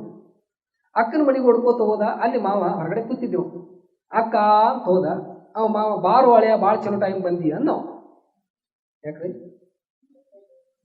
ಅಲ್ಲಿ ಅಕ್ಕ ಮಾವು ಗಂಟು ಬಿದ್ದಾಳಕ್ಕೆ ಏನಂತ, ತಮಾಷೆ ಐತಿ, ಎಲ್ಲ ದೇವ್ರ ತಿಕ್ಕಿ ತುಳಿ ಅಂತ ಆಕೆ ಗಂಟು ಬಿದ್ದಿದ್ದು. ಆಕಿ ಯಾಕೋ ಮಾವ ಅನ್ನೋ, ಇಲ್ಲಪ್ಪ ಮತ್ತೆ ನಿಮ್ಮ ಆಕೆ ಗಂಟು ಬಿದ್ದಿದ್ದು, ಭಾಳ ಚಲೋ ಟೈಮ್ ಬಂದಿ ಬಾ ಅನ್ನೋ. ಇವಂದ ಇದು ಎಲ್ಲಿ ಹೋದ್ರು ಬಿಡಂಗೆ ಕಾಣಂಗಿಲ್ಲ, ಬಿಟ್ಟಿನೇಂದ್ರೆ ಬಿಡ್ದಿ ಮಾಯಿ ಅನ್ನೋ. ಹೋಗ್ಲಿ ಅವನ ಕಡೆ ತಪ್ಪಿಸ್ಕೊಂಡು ಬಂದೀನಿ, ಇಲ್ಲೆರು ತೊಳೆದ್ರ ಆತು ಅಂತ ತಿಳ್ಕೊಂಡು ಹೋಗಿ ದೇವ್ರ ಕೊನೆಯಾಗ ನೋಡ್ತಾನ, ಅವನ ಮನೆಯಾಗ 100 ದೇವ್ರು ಇತ್ತು. ಈಕೆ ಅವನ ಮಗಳಲ್ಲ. ಅದೊಂದು ಗಾದೆ ಮಾತೈತಿ ನೋಡ್ರಿ, ಅಪ್ಪ ಗುಡಿ ಕಟ್ಟಿದ್ರ ಏನ್ರಿ, ಅಪ್ಪ ಗುಡಿ ಕಟ್ಟಿದ್ರ ಮಗ ಕಳಸ ಇಡ್ತಾನ. ಇವೆಲ್ಲ ಗಾದೆ ಮಾತುಗಳು, ಸುಮ್ಮನೆ ಮಾಡಿಲ್ಲ ಅವ್ರು. ಈಕೆ ಅವ್ವ ಸ್ವಲ್ಪ ಅಧ್ಯಾತ್ಮದ ಮುಂದಿದ್ದು, ಅವನಕ್ಕಿಂತ ಈಕೆ ಜಾಸ್ತಿ ಮುಂದಿದ್ಲ್ರಿ ಅವು ಮಗಳು. ಆಕಿ ಅವು 100 ದೇವ್ರ ತಂದು ಇಟ್ಟಿದ್ರ, ಈಕೆ ಅವನಕ್ಕಿಂತ ಮುಂದುವರೆದ ಮಗಳು 200 ದೇವ್ರ ತಂದಿದ್ದಿಲ್ಲ.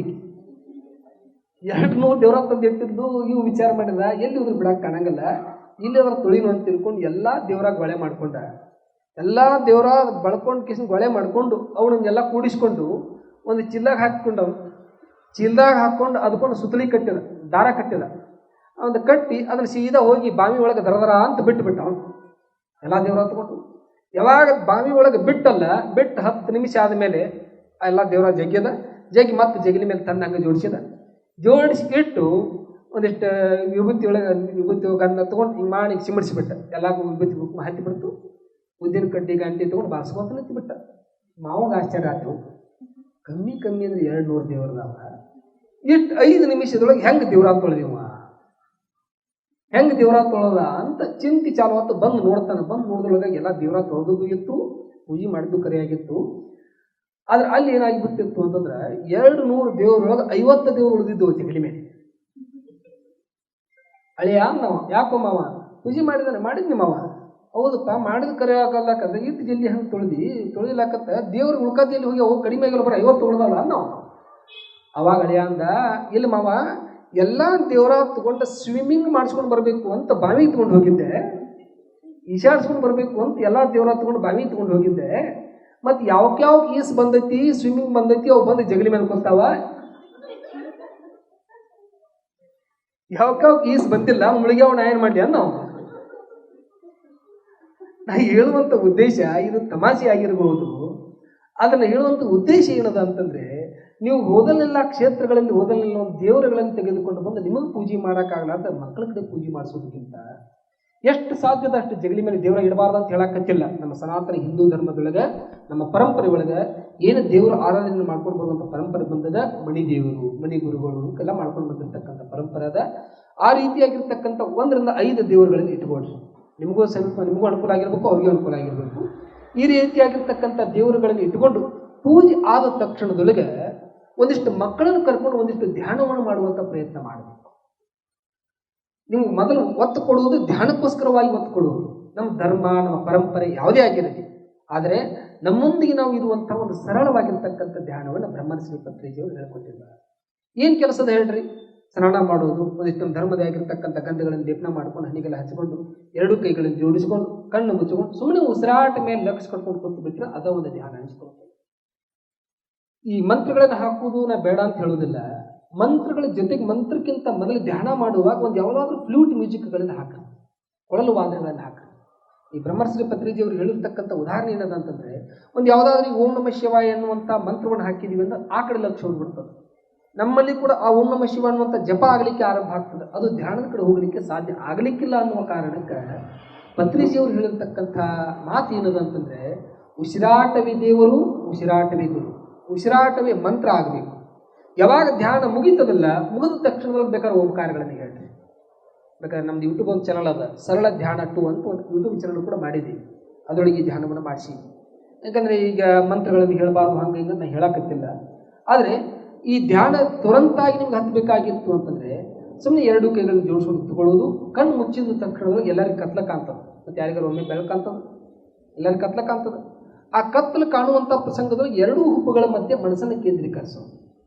2 ಹುಬ್ಬುಗಳ ಮನಸ್ಸನ್ನು ಕೇಂದ್ರೀಕರಿಸಿದ ತಕ್ಷಣದೊಳಗೆ ಅವಾಗ ಈ ಮನುಷ್ಯನಿಗೆ ಒಂದು ಏನಾದರೂ ಕೆಲಸ ಕೊಡಬೇಕು.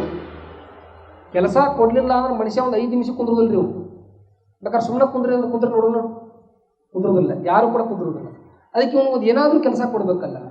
ಹಂಗೆ ಸುಮ್ಮನೆ ಕೂತ್ಕೊಡ್ರಿ ಅಂತ ಕೂತ ತಕ್ಷಣದೊಳಗೆ ಮನಶ್ಚಂಚಲ ಆಕೈತಿ ಬಿಡ್ತದೆ. ಅವಾಗ ಅಲ್ಲಿ ಏನು ಕೆಲಸ ಕೊಡೋದು ಮನುಷ್ಯನಿಗೆ ಏನು ಕೆಲಸ ಕೊಡೋದು ಅಂತಂದರೆ ನಮ್ಮಲ್ಲಿ ನಡೆಯುವಂಥ ಶ್ವಾಸ ಕ್ರಿಯೆ. ಆ ಉಸಿರಾಟದ ಮೇಲೆ ಲಕ್ಷ ಕೊಟ್ಕೊಂಡು ಕೂತ್ ಬಿಟ್ರಿ ಅಂತಂದರೆ ಅವಾಗ ಉಸಿರಾಟ ಕ್ರಮೇಣವಾಗಿ ಕಡಿಮೆ ಹಾಕೋದು ಬಂದಂಗೆ ಆಗ್ತದೆ. ಯಾವಾಗ ಸ್ಲೋಲಿ ಕಡಿಮೆ ಹಾಕೋದು ಬಂದಾಗ ಅವಾಗ ಇಲ್ಲಿ ಬೆಳಕು ಕಾಣಲಿಕ್ಕೆ ಚಾಲು ಆಗ್ತದೆ. ಅವಾಗ ಬೆಳಕು ಕಾಣಲಿಕ್ಕೆ ಚಾಲು ಆಗ್ತದೆ. ಅಲ್ಲಿ ಮಣಿದೇವರು, ದೇವರ ವಿಗ್ರಹಗಳು, ಪರಮಾತ್ಮನ ದರ್ಶನ ಅವೆಲ್ಲವನ್ನು ಸಹಿತ ನೋಡ್ತಾ ನಿಮ್ಮನ್ನು ನೀವು ಆನಂದವಾಗಿ ಮರೆತು ಕುಳಿತುಕೊಳ್ಳುವುದಕ್ಕೆ ಬ್ರಹ್ಮರ್ಷಿ ಪತ್ರಿಜಿಯವರು ಹೇಳಿರ್ತಕ್ಕಂಥ ಧ್ಯಾನವೇ ಆಣ ಅಪಾಣ ಸತಿ ಧ್ಯಾನ ಅನ್ನುವಂಥ ಪದಗಳನ್ನು ಅರ್ಥ ಮಾಡ್ತಾರೆ. ಆಣ ಅಪಾಣ ಸತಿ ಧ್ಯಾನ. ಆಣ ಅಂತಂದ್ರೆ ತೆಗೆದುಕೊಳ್ಳುವಂಥ ಉಸಿರು, ಅಪಾಣ ಅಂತಂದ್ರೆ ಹೊರ ಹೋಗುವಂಥ ಉಸಿರು. ಆಣ ಅಪಾಣ ಒಳಗಡೆ ಹೋಗುವಂತ ಹೊರಗಡೆ ಬರುವಂತ ಆ ಶ್ವಾಸದೊಂದಿಗೆ ಸತಿ ಅಂತಂದ್ರೆ ಪತ್ನಿ ಅಂತ ಅಂತೀವಿ, ಕನ್ನಡ ಅರ್ಥ ಭಾವಾರ್ಥದದು. ಸತಿ ಅದ್ರ ಜೊತೆಗೆ ಇರುವುದು ಆಣ ಅಪಾಣ ಸತಿ ಧ್ಯಾನ, ಅದ್ರ ಜೊತೆಗೆ ಇರುವುದಕ್ಕೆ ಅನಾಪಾಣ ಸತಿ ಧ್ಯಾನ ಅಂತ ಕರ್ಕೊಂಡು ಬರ್ತದೆ. ಹಾಗಾಗಿ ನಾವೆಲ್ಲರೂ ಸಹಿತ ಏನು ಈ ಧ್ಯಾನವನ್ನು ಮಾಡುವಾಗ ಮತ್ತು ವಿಶೇಷವಾಗಿ ಪಿರಮಿಡ್ಗಳನ್ನು ಯಾಕೆ ಕಟ್ಟಬೇಕು, ಪಿರಮಿಡ್ಗಳನ್ನು ಕೂತ್ಕೊಳ್ಳೋದ್ರಿಂದ ಅದರೊಳಗೆ ಕೂತು ಧ್ಯಾನ ಮಾಡೋದ್ರಿಂದ ಏನಾಗ್ತದೆ, ಅದರ ಸಮಯ ಇರಲಿಕ್ಕೆ ನಿಮ್ಗೆ ಅದಕ್ಕೆ ಹೆಚ್ಚಿನ ವಿಷಯಗಳನ್ನು ತಿಳ್ಕೊಳ್ಬೇಕಾಗಿತ್ತು ಅಂತಂದರೆ ಒಂದು ಯೂಟ್ಯೂಬ್ ಚಾನಲ್ ಮಾಡಿದ್ದಾರೆ PMC ಅವರು, ಸ್ಪಿರಿಚುವಲ್ ರಿಯಾಲಿಟಿ ಇನ್ ಕನ್ನಡ ಅಂತ ಒಂದು ಯೂಟ್ಯೂಬ್ ಚಾನಲ್ ಕೂಡ ಅದ. ಅದರೊಳಗಡೆ ಪಿರಮಿಡ್ ಒಳಗೆ ಎಂಥ ಎನರ್ಜಿ ಬರ್ತದೆ, ನಿಮ್ಮ ದೇಹವನ್ನು ಹೆಂಗೆ ಸ್ಕ್ಯಾನ್ ಮಾಡ್ತದೆ ಆ ಒಂದು ಧ್ಯಾನ ಮಾಡೋದ್ರಿಂದ ಅನ್ನುವಂಥ ವಿಚಾರವನ್ನು ಸ್ಪಿರಿಚುವಲ್ ರಿಯಾಲಿಟಿ ಇನ್ ಕನ್ನಡ ಅಂತ ತಿಳ್ಕೊಂಡು ಯೂಟ್ಯೂಬ್ ಚಾನಲ್ ಸರ್ಚ್ ಮಾಡಿ ನೋಡ್ರಿ. ಅದರೊಳಗೆ ಸಂಪೂರ್ಣವಾಗಿರ್ತಕ್ಕಂಥ ಮಾಹಿತಿ ಅನ್ನುವಂಥದ್ದು ಇರ್ತದೆ. ಹಾಗಾಗಿ ಒಬ್ಬರಿಗಿಂತ 4 ಜನ ಕೂಡಿ ಮಾಡುವಂಥ ಧ್ಯಾನಗಳು ವಿಶೇಷವಾಗಿರ್ತಕ್ಕಂಥ ಶಕ್ತಿ ಇರ್ತದೆ. ಆ ಧ್ಯಾನವನ್ನು ತಾವೆಲ್ಲರೂ ಕೂಡ ಮಾಡ್ಕೊಂಡು ಬರ್ತಾ ಇದ್ದೀರಿ. ಇದೇ ರೀತಿಯಾಗಿರ್ತಕ್ಕಂಥ ಧ್ಯಾನಕ್ಕೆ ನಮ್ಮನ್ನು ಕೂಡ ಪರಿಚಯ ಮಾಡಿಕೊಟ್ಟಿರ್ತಕ್ಕಂಥ ನಮ್ಮ ವಿರೂಪಾಕ್ಷಪ್ಪನವರು, ಇದು ನಾವು ಎಲ್ಲೆಲ್ಲಿ ಪ್ರವಚನಕ್ಕೆ ಹೋದಾಗ ಮೊನ್ನೆ ಸಾಲನೆ ಈ ಪ್ರಯಾಗ್ರಾಜ್ಯಕ್ಕೆ ಯಾತ್ರೆ ಮಾಡಿಸಿದ್ದೀವಿ. ಪ್ರಯಾಗ್ರಾಜ್ಯಕ್ಕೆ ಹೋಗುವಂಥ ಪ್ರಸಂಗಗಳು 150 ಜನ ಭಕ್ತರನ್ನು ಕರ್ಕೊಂಡು ಹೋಗಿದ್ದೀವಿ. ಒಂದು 4 ಬಸ್ ಮಾಡ್ಕೊಂಡು, ಅಂದರೆ ನಾವು ಅಷ್ಟೇ ನೋಡೋದು ಬೇಡ, ಎಲ್ಲರಿಗೂ ನೋಡಿ ಅಂತ ತಿಳ್ಕೊಂಡು ಉತ್ತರ ಕರ್ನಾಟಕ ಹಾವೇರಿ ಆ ಭಾಗದೊಳಗೆ ಎಲ್ಲ ಜನರನ್ನು ಕರ್ಕೊಂಡು ಹೋಗುವಾಗ ಬಸ್ಸಿನೊಳಗೂ ಸಹಿತ ಧ್ಯಾನವನ್ನು ಮಾಡಿಸಿದ್ವಿ. ಬಸ್ಸಿನೊಳಗೂ ಸಹಿತ ಪ್ರತಿನಿತ್ಯ 2 ಟೈಮ್ ಧ್ಯಾನ ಮಾಡಿದ್ವಿ. ಯಾಕಂದ್ರೆ 15 ದಿವಸ ಯಾತ್ರೆ ಆರಂಭ ಆಗಿತ್ತು ನಮ್ಮದು. 15 ದಿನಗಳ ಪರ್ಯಂತರವಾಗಿ ಯಾತ್ರೆ ಮಾಡಿಸಿದ್ರೆ ಭಾಳಷ್ಟು ಜನ ಬೇರೆ ಬೇರೆ ಬಸ್ಸಿನವರು ಅವ್ರು ಒಂದಿಷ್ಟು ಕೈ ಕಾಲು ನೋವು ಎಲ್ಲ ಹೇಳ್ತಿದ್ರು. ಆದ್ರೆ ನಮ್ಮ ಬಸ್ನವ್ರು ಮಾತ್ರ ಒಬ್ಬರು ಸಹಿತ ಹೇಳ್ತಿದ್ರು. ಕಾರಣ ಏನು ಅಂತಂದರೆ ಬ್ರಹ್ಮರ್ಷಿ ಪತ್ರಿಜಿಯವರು ಹೇಳಿರ್ತಕ್ಕಂಥ ಧ್ಯಾನವನ್ನು ಮಾಡೋದ್ರಿಂದ ಯಾವುದೇ ರೀತಿಯಾಗಿರ್ತಕ್ಕಂಥ ಕಾಯಿಲೆಗಳ ಬರುವುದಿಲ್ಲ ಅನ್ನೋದಕ್ಕೆ ಇಲ್ಲಿ ಒಂದು ಪ್ರತ್ಯಕ್ಷ ಉದಾಹರಣೆ ಬಂದಿರತಕ್ಕಂಥದ್ದು. ನಾವೆಲ್ಲರೂ ಸಹಿತ ಧ್ಯಾನವನ್ನು ಮಾಡೋದ್ರ ಜೊತೆಗೆ ಇನ್ನು ಪತ್ರಿಜಿಯವರು ಎಲ್ಲ ಕಡೆ ಹೇಳುವಂಥ ಒಂದೇ ಒಂದು ಮಾತು, ಧ್ಯಾನದ ಜೊತೆಗೆ ಶಾಕಾಹಾರಿಗಳಾಗಬೇಕು ಅಂತ. ಇದೊಂದು ಕೊನೆಯದಾಗಿ ಮಾತನಾಡ್ತೀವಿ. ಅದರ ಧ್ಯಾನಕ್ಕೆ ಮತ್ತೆ ನಾವು ತಿನ್ನುವಂಥ ಆಹಾರಕ್ಕೆ ಏನು ವ್ಯತ್ಯಾಸ ಅದ ರೀ, ಯಾಕೆ ಶಾಕಾಹಾರಿಗಳಾಗಬೇಕು? ಈ ಮಾಂಸಾಹಾರವನ್ನು ತಿನ್ನುವುದರಿಂದ ಧ್ಯಾನ ಹತ್ತುವುದಿಲ್ಲ. ಮನಸ್ಸು ಅಲ್ಲಿ ಒಂದಿಷ್ಟು ಕುಬ್ಜ ಆಗ್ತದೆ. ತಾಮಸಿಕ ಪದಾರ್ಥವನ್ನು ತಿನ್ನುವುದರಿಂದ ನಾವು ಸಹಿತ ತಾಮಸಿಗಳಾಗ್ತೀವಿ. ಹಾಗಾಗಿ ತಾಮಸಿಗಳು ಆಗಬಾರ್ದಾಗಿತ್ತು ಅಂತಂದ್ರೆ ಸಾತ್ವಿಕ ಆಹಾರವನ್ನು ತೆಗೆದುಕೊಳ್ತೀವಿ. ನಾನು ನಿಮಗೊಂದು ಪ್ರಶ್ನೆ ಮಾಡ್ತೀನಿ. ಬಹಳಷ್ಟು ಕಡೆ ಈ ಪ್ರಶ್ನೆಯನ್ನು ಮಾಡಿದಾಗ ಮನುಷ್ಯ ಶಾಕಾಹಾರಿಯೋ ಏನು ಮಾಂಸಾಹಾರಿಯೋ? ಯಾಕ್ರೆ ಹಿರಿಯರ, ಶಾಕಾಹಾರಿಯೋ ಮಾಂಸಾಹಾರಿಯೋ? ಭಾಳ ಮಂದಿ ಏನಂತಾರ ಮಿಶ್ರಹಾರಿ ಅಂತಾರ, ಹೌದಿಲ್ರಿ? ಮನುಷ್ಯ ಶಾಕಾಹಾರಿಯೋ ಮಾಂಸಾಹಾರಿಯೋ ಅಂತ ಕೇಳಿದ್ರೆ ಮಿಶ್ರಹಾರಿ ಅಂತಾರ. ನಾವು ಅವ್ರಿಗೊಂದು ಪ್ರಶ್ನೆ ಮಾಡ್ತಿರ್ತೀವಿ. ಮನುಷ್ಯ ಮಿಶ್ರಹಾರಿ ಅಂತ ತಿಳ್ಕೊಂಡು ಇತ್ತೀಚೆಗಂತೂ ಕನ್ನಡ ಗೌರ್ಮೆಂಟ್ ಸ್ಕೂಲ್ ಒಳಗಂತೂ ಹೋಗಿ ಕೇಳಿರ್ಬೇಕಾರೆ ಆ ಸಣ್ಣ ಹುಡುಗರು ಮೊದಲು ಮಾಡಿ ಕೇಳ್ರಿ, ಹುಡುಗರು ಮೊದಲು ಮಾಡಿ ಅಂತಾವ ಮನುಷ್ಯ ಮಿಶ್ರಹಾರಿ ಅಂತಾವ. ಯಾಕೆ ಮಿಶ್ರಹಾರಿ ಅಂತಾವ? ನಾವು ಕೇಳುವಂಥ ಪ್ರಶ್ನೆ, ನಿಮಗೆ ಯಾರಾದರೂ ಮಿಶ್ರಹಾರಿ ಅದಕ್ಕೆ ಅದನ್ನು ತಿನ್ಬೋದು ಇದನ್ನು ತಿನ್ಬೋದು ಅಂತ ಅಂದ್ರು ಅಂದ್ರೆ ಅವ್ರಿಗೆ ಈ ಉದಾಹರಣೆ ಕೊಡ್ರಿ. ಅವ್ರು ಕೇಳ್ರಿ, ನಿಮ್ಮ ಮನೆ ಒಳಗೆ ಶಾಕಾಹಾರಿ ಪ್ರಾಣಿಗಳು ಯಾವ್ಯಾವುದು ಅಂತ ಕೇಳ್ರಿ. ಯಾವ್ಯಾವ ಮನೆ ಒಳಗೆ ಇರುವಂಥ ಶಾಕಾಹಾರಿ ಪ್ರಾಣಿಗಳು, ಸಾಕು ಪ್ರಾಣಿಗಳು ಯಾವ್ಯಾವು? ಆಕಳು, ಆಡು, ಎಮ್ಮೆ. ಈ ಉದಾಹರಣೆ ತೆಗೆದುಕೊಳ್ಳಿ. ಆಕಳು, ಆಡು, ಎಮ್ಮೆ ಇವು ಶಾಕಾಹಾರಿ ಪ್ರಾಣಿ, ಹೌದ್ರಿ? ಇನ್ನು ಮನೆ ಒಳಗೆ ಸಾಕು ಪ್ರಾಣಿಗಳೊಳಗೆ ಮಾಂಸಾಹಾರಿ ಪ್ರಾಣಿಗಳು ಯಾವ್ಯಾವು? ನಾಯಿ, ಬೆಕ್ಕು, ಹೌದಾ? ಇವೆರಡು ಉದಾಹರಣೆ ತೆಗೆದುಕೊಳ್ಳಿ, ಹೌದಾ? ಮಾಂಸಾಹಾರಿ ಪ್ರಾಣಿಗಳು ಯಾವೇ ಆಗಿರಲಿ, ಆ ಎಲ್ಲಾ ಮಾಂಸಾಹಾರಿ ಪ್ರಾಣಿಗಳ ಮುಂದ್ಗಡೆ ಕುಡಿಲಿಕ್ಕೆ ಅಂತ ತಿಳ್ಕೊಂಡು ಒಂದಿಷ್ಟು ನೀರು ಹಾಕಿಡ್ರಿ. ನೀರು ಹೆಂಗೆ ಕುಡಿತದ ನೋಡಿರ್ಬೇಕಾದ್ರೆ, ನೀರಾಗಿರ್ಬೋದು, ಹಾಲಾಗಿರ್ಬೋದು, ಹೆಂಗೆ ಕುಡಿತದ? ನ್ಯಾಲಿಗೇನು ಹೊರಗೆ ಚಾಚಿ ನೀರು ಕುಡಿತಾವ. ನಾಯಿ ತೆಗೆದುಕೊಡ್ರಿ, ಬೆಕ್ಕ ತೆಗೆದುಕೊಡ್ರಿ, ಈ ಕಡೆ ಹುಲಿ, ಎಕ್ಕಾದ ಮಾಂಸಾಹಾರಿ ಪ್ರಾಣಿ ತೆಗೆದುಕೊಡ್ರಿ. ಎಲ್ಲ ಮಾಂಸಾಹಾರಿ ಪ್ರಾಣಿಗಳು ಆಹಾರವನ್ನು ಸ್ವೀಕಾರ ಮಾಡುವಾಗ, ನೀರು ಕುಡಿಯುವಾಗ ನ್ಯಾಲಿಗೇನು ಹೊರಗಡೆ ಚಾಚನೆ ನೀರು ಕುಡಿತಾವ. ಇವೆಲ್ಲವೂ ಸಹಿತ ಮಾಂಸಾಹಾರಿ ಪ್ರಾಣಿಗಳು. ಇನ್ನು ಶಾಕಾಹಾರಿ ಪ್ರಾಣಿಗಳಿಗೆ ಬರೀ ಆಕಳು, ಆಡು, ಎಮ್ಮೆ ಇವೆಲ್ಲ ಸಹಿತ ನೀರು ಕುಡಿಬೇಕಾದ್ರೆ ಹೆಂಗೆ ನೀರು ಕುಡಿತಾವು? ನ್ಯಾಲಿಗೆಯನ್ನ ಇವು ಹೊರಗೆ ಚಾಚಿ ಕುಡಿತಾವನ್ರಿ. ಹೆಂಗೆ ಕುಡಿತಾವ? ನ್ಯಾಲಿಗೆಯನ್ನ ಒಳಗಡೆ ಇಟ್ಕೊಂಡು ಕುಡಿತಾವ. ಹಂಗಾದ್ರೆ ಈ ನಾಯಿ ಎನ್ನುವಂಥದ್ದು ಮಿಶ್ರಹಾರಿ ಪ್ರಾಣಿ. ಈ ಕಡೆ ಅದನ್ನು ತಿನ್ಬೋದು, ಈ ಕಡೆ ಇದನ್ನು ತಿನ್ಬೋದು. ಅದು ನ್ಯಾಲಿಗೆ ಹೊರಗೆ ಚಾಚಿ ಕುಡಿತದ, ಹೊರಗೆ ಚಾಚಿ ತಿಂತದ. ಹಂಗಾದ್ರೆ ಮನುಷ್ಯ ಮಿಶ್ರಹಾರಿ ಹಣ್ಣವರು ಮತ್ತು ನಾಯಿಗೆ ಉದಾಹರಣೆ ಕೊಡ್ಬೇಕಾಗತ್ತೆ. ಅವ್ರು ಈ ಕಡೆ ಅದನ್ನು ತಿನ್ಬೋದು, ಈ ಕಡೆ ಅದನ್ನು ತಿನ್ಬೋದಾಗಿತ್ತು ಅಂತಂದ್ರೆ, ಮಿಶ್ರಹಾರಿ ಅನ್ನುವಂಗ ಆಗಿತ್ತು ಅಂತಂದ್ರೆ, ಯಾರ್ಯಾರು ಮಿಶ್ರಹಾರಿ ಅನ್ನುವಂಥವ್ರಿಗೆ ಹಂಗಾದ್ರೆ ನ್ಯಾಲಿಗೆ ಚಾಚಿ ಹೊರಗೆ ತಿಂತೀರಪ್ಪ, ನ್ಯಾಲಿಗೆ ಚಾಚಿ ಕುಡಿತೀರ ಅಂತ ಕೇಳ್ಬೇಕು ಅವ್ರು. ಒಂದು ಮನುಷ್ಯ ನ್ಯಾಲಿಗೆ ಚಾಚಿ ನೀರು ಕುಡಿಬೇಕಾದ್ರೆ ಒಳಗಡೆ ಇಟ್ಕೊಂಡು ಕುಡಿತಾನೆ, ಹೊರಗಡೆ ಚಾಚಿ ಕುಡಿತಾನೆ. ಹೆಂಗೆ ಕುಡಿತಾನ್ರಿ? ಒಳಗಡೆ ಇಟ್ಟುಕೊಂಡೇ ಕುಡಿತಾನೆ. ಪ್ರಕೃತಿ ದತ್ತವಾಗಿ ಬಂದಿರತಕ್ಕಂತಹ ಈ ಮನುಷ್ಯನಿಗೆ ನಮ್ಮಿಂದ ಏನು ಬೆಳೀಲಿಕ್ಕೆ ಸಾಧ್ಯದ ಅದನ್ನು ಮಾತ್ರ ತಿನ್ನಲಿಕ್ಕೆ ನಮಗೆ ಹಕ್ಕದ. ನಮ್ಮ ಹಾಗೆ ಒಂದು ಪ್ರಾಣಿ, ಪಶು, ಪಕ್ಷಿಗಳು ಅವು ಉಸಿರಾಡ್ತಾವ, ಅವು ನೀರು ಕುಡಿತಾವ, ತಿಂತಾವ ಅಂತಂದ ಮೇಲೆ ಅಂತ ಪ್ರಾಣಿಗಳನ್ನ ಕೊಲ್ಲುವಂತ ಶಕ್ತಿ ಮನುಷ್ಯನಿಗೆ ಇಲ್ಲ. ಮತ್ತು ನೀವು ಮುಂದುವರೆದ ಕೇಳಬಹುದು, ಇಲ್ರಿ ಸರ್ ಮತ್ತೆ ಈ ಪಕ್ಷಿ ಪ್ರಾಣಿಗಳ ಹಾಗೆ ಈ ಗಿಡ ಸಸ್ಯಗಳು ಸಹಿತ ಅವಕ್ಕೂ ಜೀವ ಐತಲ್ರಿ, ಅವು ಬೆಳಿತಾವಲ್ಲ, ಮತ್ತು ಅದು ಹತ್ಯೆ ಮಾಡಿದಂಗೆ ಆಗಂಗಿಲ್ಲ ಅಂದ್ರೆ ನೀವು ನಮ್ಗೆ ಪ್ರಶ್ನೆ ಮಾಡ್ಬೋದು. ಅದಕ್ಕೆ ಉತ್ತರ ಅವ್ರಿಗೆ ಕೊಡಬೇಕು, ಹೇಳಬೇಕು. ಯಾವ್ಯಾವ ಈ ಸಸ್ಯಗಳಿಗೂ ಕೂಡ ಜೀವ ಐತೆ, ನಾವು ಒಪ್ಕೋತಿನಿಲ್ಲ ಅಂತ ಹೇಳುವುದಿಲ್ಲ. ಆದ್ರೆ ಒಂದು ಸಸ್ಯವನ್ನ ಕಟಾವು ಮಾಡಿ ಅದನ್ನ ನಾವು ತಿಂದಿವಿ ಅಂದ ಮೇಲೆ ಮರಳಿ ಆ ಸಸ್ಯವನ್ನು ಬೆಳೀಲಿಕ್ಕೆ ಮನುಷ್ಯನಿಗೆ ಸಾಧ್ಯ ಅದ. ಅದೇ ಒಂದು ಪ್ರಾಣಿಯನ್ನು ಹತ್ಯೆ ಮಾಡಿ ಅದರ ಮಾಂಸವನ್ನು ತಿಂದಾದ ಮೇಲೆ ಮಳೆ ಆ ಪ್ರಾಣಿಗೆ ನಾವು ಏನಾದರೂ ಜೀವ ಕೊಡಕ್ಕೆ ಸಾಧ್ಯ ಆಗ್ತದೆ? ಮನುಷ್ಯನಿಂದ ಶಕ್ತಿ ಐತೇನೋ? ಯಾವ ವ್ಯಕ್ತಿಯಿಂದ ಒಂದು ಪ್ರಾಣಿಯನ್ನು ಹತ್ಯೆ ಮಾಡಲಿಕ್ಕೆ ಸಾಧ್ಯ ಆಗುವುದಿಲ್ಲ, ಒಂದು ಪ್ರಾಣಿಗೆ ಹೊಳೆ ಜೀವ ಕೊಡಕ್ಕಾಗುವುದಿಲ್ಲ, ಆ ಪ್ರಾಣಿಯನ್ನು ಜೀವ ತೆಗೆದುಕೊಳ್ಳುವಂತ ಶಕ್ತಿಯೂ ಸಹಿತ ಮನುಷ್ಯನಿಗೆ ಇಲ್ಲ. ದಯವೇ ಧರ್ಮದ ಮೂಲಮಯ್ಯ. ದಯ ಅನ್ನುವಂಥದ್ದು ಎಲ್ಲ ಪ್ರಾಣಿ, ಪಶು, ಪಕ್ಷಿಗಳಲ್ಲಿ ಇರಬೇಕನ್ನುವಂಥದ್ದು ತಾವೆಲ್ಲರೂ ಕೂಡ ಅರ್ಥ ಮಾಡಿಕೊಂಡು ಎಷ್ಟು ನಾವು ದೇಹವನ್ನು ದಂಡಿಸ್ತೀವಿ ಅಷ್ಟು ನಮ್ಮ ಆತ್ಮ ಸಾಕ್ಷಾತ್ಕಾರ ಆಗಲಿಕ್ಕೆ ಸಾಧ್ಯ ಆಗ್ತದೆ. ಅದವರ ಬಹಳ ಮಂದಿ ಅಂತಾರೆ, ಆತ್ಮ ಅನ್ನುವಂಥದ್ದು ಒಳಗಡೆ ಅದ, ಆತ್ಮನಿಗೆ ಮುಕ್ತಿ ಸಿಗಬೇಕಾಗಿತ್ತು ಅಂತಂದ್ರೆ ಈ ಧ್ಯಾನ, ಆರಾಧನೆ, ಪೂಜೆ, ಈ ಜಪ ತಪ್ಪಗಳನ್ನು ಮಾಡೋದ್ರಿಂದ ಒಳಗಡೆ ಇರುವಂತ ಆತ್ಮನಿಗೆ ಹೆಂಗೆ ಮುಕ್ತಿ ಸಿಗ್ತದ ಅಂತ ನೀವು ನನಗೆ ಪ್ರಶ್ನೆ ಮಾಡ್ಬೋದು. ಹೆಂಗೆ ಮುಕ್ತಿ ಸಿಗ್ತದ? ಅದಕ್ಕೆ ತಮಗೆಲ್ಲ ಉದಾಹರಣೆ ಕೊಡೋದೇನಂತಂದ್ರೆ, ಬೆಳಗಿನ ಜಾವ ಸ್ನಾನಕ್ಕೆ ನೀರು ಕಾಯಿಸ್ಬೇಕಾಗಿದೆ. ಸ್ನಾನಕ್ಕೆ ಬಿಸಿನೀರು, ಹಾಟ್ ವಾಟರ್ ಬೇಕಾಗಿತ್ತು ಅಂತಂದ್ರೆ ಹಾಟ್ ವಾಟರ್ ಬೇಕಾದಾಗ ನೀರು ಕಾಯಿಸ್ತಿರೋ? ಈಗ ಗೀಸರ್ ಅಂತೂ ಇಲ್ಲ, ಈ ಗೀಸರ್ ಅದಾವ. ನಾವು ಉದಾಹರಣೆ ಹೇಳಕತ್ತೀನಿ. ಮನೆ ಒಳಗೆ ಗೀಸರ್ ಇಲ್ಲ, ನಮಗೆ ಹಾಟ್ ವಾಟರ್ ಬೇಕಾಗ್ಯದ. ಬರ್ಷನ್ನು ಬೋಗಾಣಿ ಎಷ್ಟು ಅದಾವ. ಅವಾಗ ಏನು ಮಾಡ್ತೀರಿ? ಬರ್ಷನ್ ಹಚ್ತೀರಿ, ಬರ್ಷನ್ ಹಚ್ಚಿ ಏನು ಮಾಡ್ತೀರಿ? ಬೋಗಾಣಿ ಪಾತ್ರೆಯನ್ನು ಇಡ್ತೀರಿ, ಪಾತ್ರೆ ಒಳಗೆ ನೀರು ಹಾಕ್ತೀರಿ. ಇಲ್ಲಿ ನಿಮಗೆ ಕಾಯ್ಬೇಕಾಗಿದ್ದು ನೀರು. ಮೊದಲಿಗೆ ಏನು ಕಾಸ್ತೀರಿ? ಪಾತ್ರೆ ಕಾಯಿಸ್ತೀರಿ. ಒಂದು ನೀರು ಕಾಯಿಸ್ಬೇಕಾಗಿತ್ತ, ನೀವು ಪಾತ್ರೆ ಕಾಸಕತ್ತೀರಿ? ನಿಮಗೆ ಕಾಯ್ಬೇಕಾಗಿದ್ದು ನೀರು, ಇನ್ನು ಮೇಲ್ಗಡೆ ಇರುವಂತ ಪಾತ್ರೆನೋ? ಯಾವ ಕಾಯ್ಬೇಕ್ರಿ? ನೀರು ಕಾಯಿಸ್ಬೇಕಾದ್ರೆ ಮತ್ತೆ ನೀರಿಗೆ ಬೆಂಕಿ ಹಚ್ಚಿರಲ್ಲ, ಪಾತ್ರೆಗೆ ಯಾಕೆ ಹಚ್ಚಾಕತ್ತೀರಿ? ನೀವಂತೀರಿ ಇಲ್ಲ, ಮೇಲ್ಗಡೆ ಇರುವಂತ ಪಾತ್ರೆ ಕಾದಾಗ ಒಳಗಡೆ ಇರುವಂತ ನೀರು ಹೆಂಗೆ ಕಾಯ್ಲಿಕ್ಕೆ ಸಾಧ್ಯ ಆಗ್ತದೆ? ಮೇಲ್ಗಡೆ ಇರುವಂತ ದೇಹ ಇದು ಒಂದಿಷ್ಟು ಧ್ಯಾನ ಅನ್ನುವಂತ ಪಾತ್ರೆ ಕಾದಾಗ ಮಾತ್ರ ಒಳಗಡೆ ಇರುವಂತ ನೀರು ಅನ್ನುವಂತ ಆತ್ಮ ಕಾಯ್ಲಿಕ್ಕೆ ಸಾಧ್ಯ ಆಗ್ತದೆ, ಮುಖ್ಯವಾಗಿ ಸಾಧ್ಯ ಆಗ್ತದೆ. ಹಾಗಾಗಿ ಪ್ರತಿಯೊಬ್ಬರು ಸಹಿತ, ನೀವು ಬಹಳಷ್ಟು ಜನ ಎಲ್ಲ ಹಿರಿಯರು ಬಂದಿರಿ, ತಾಯಿಂದ್ರೆಲ್ಲ ತಾವೆಲ್ಲ ಬಂದಿರಿ, ನೀವು ಅಷ್ಟ ಧ್ಯಾನವನ್ನು ಮಾಡೋದ್ರ ಜೊತೆಗೆ ನಿಮ್ಮ ಜೊತೆಗೆ ನಿಮ್ಮ ಮಕ್ಕಳನ್ನು ಕರ್ಕೊಂಡು ಧ್ಯಾನ ಮಾಡಿ, ನಿಮ್ಮ ಮಕ್ಕಳನ್ನು ಕರ್ಕೊಂಡು ಧ್ಯಾನ ಮಾಡಿ. ಅದಕ್ಕೆ ನಮ್ಮ ಉತ್ತರ ಕನ್ನಡದೊಳಗೆ ಒಂದು ಗಾದಿ ಮಾತದ, ಹಿರಿಯ ಕಡೆ ಚಾಳಿ ಇದು ಪಕ್ಕ ಗೊತ್ತೈತಲ್ಲ ಎಲ್ಲರಿಗೆ. ಮನಿ ಒಳಗೆ ಹಿರಿಯರು ಹೆಂಗಿರ್ತಾರ, ಕಿರಿಯರು ಹೆಂಗಿರ್ತಾರ. ನೀವು ಮನೆಯೊಳಗೆ ತಾಯಂದ್ರಾಗಿರ್ತಕ್ಕಂಥವ್ರು, ಅಜ್ಜಿಯಂದ್ರಾಗಿರ್ತಕ್ಕಂಥವ್ರು, ನೀವು ಕೈಯಾಗ ಮೊಬೈಲ್ ಹಿಡ್ಕೊಂಡು ಅಥವಾ ಒಂದು ಟಿವಿ ನೋಡ್ಕೊತ ಕೂತ್ಕೊಂಡು ಮಕ್ಕಳಿಗೆ ಓದ್ರಿ ಅಂದ್ರೆ ಓದ್ತಾವನ್ರಿ ಏನ್ ಮಾಡ್ತಾರ? ನಿಮ್ಮ ಕೈಯಾಗಿನ ಮೊಬೈಲ್ ಕಸ್ಕೊಂಡು ನಿಮ್ಗಿಂತ 10 ಪಟ್ಟು ಅವ್ರ ಮೊಬೈಲ್ ನೋಡ್ಕೊಂಡು ಕೂತಿರ್ತಾರೆ. ಅದಕ್ಕೆ ನಾವು ಬಹಳಷ್ಟು ಸರಿ ಹೇಳುವುದು ಏನು ಅಂತಂದ್ರೆ, ಮನಿ ಒಳಗೆ ಮಕ್ಕಳು ಹೇಳಿದಂಗ ಕೇಳುವುದಿಲ್ಲ, ಹೇಳಿದಂಗ ಮಾಡುವುದಿಲ್ಲ, ಮಾಡಿದಂಗ ಮಾಡ್ತಾವ. ಇದನ್ನು ಬಹಳಷ್ಟು ಪ್ರವಚನದೊಳಗೆ ಇದನ್ನು ಪ್ರಾಕ್ಟಿಕಲ್ ಪ್ರಾಯೋಗಿಕ ಉದಾಹರಣೆಯನ್ನು ಕೂಡ ಮಾಡಿಸ್ತಿರ್ತೀವಿ. ಮನಿ ಒಳಗೆ ಮಕ್ಕಳು ಹೇಳ್ದಂಗೆ ಮಾಡ್ತಾವ, ಮಾಡಿದಂಗೆ ಮಾಡ್ತಾವ? ನಾನು ನಿಮ್ಗೆ ಕೇಳೋದು, ಹೆಂಗ್ ಮಾಡ್ತಾರ್ರಿ? ಮಾಡಿದಂಗೆ ಮಾಡ್ತಾವ. ಬೇಕಾದ್ರೆ ನಿಮ್ಗೂ ಪ್ರಯೋಗ ಮಾಡಿ ತೋರಿಸ್ತಾನೆ ಸದ್ಯಕ್ಕೆ. ಕೈ ಮುಂದೆ ಮಾಡ್ರಿ ಎಲ್ಲದು. ಈ ವಿಡಿಯೋ ಆ ಕಡೆ ವಿಡಿಯೋ ಆ ಕಡೆ. ನಾ ಹೇಳ್ದಂಗೆ ಮಾಡ್ಬೇಕ್ರಿ.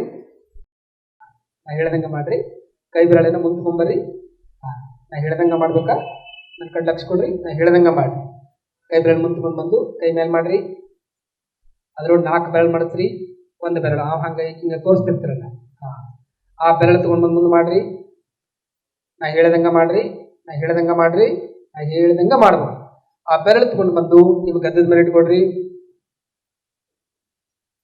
ನೀವು ನೋಡ್ಕೊಡ್ರಿ.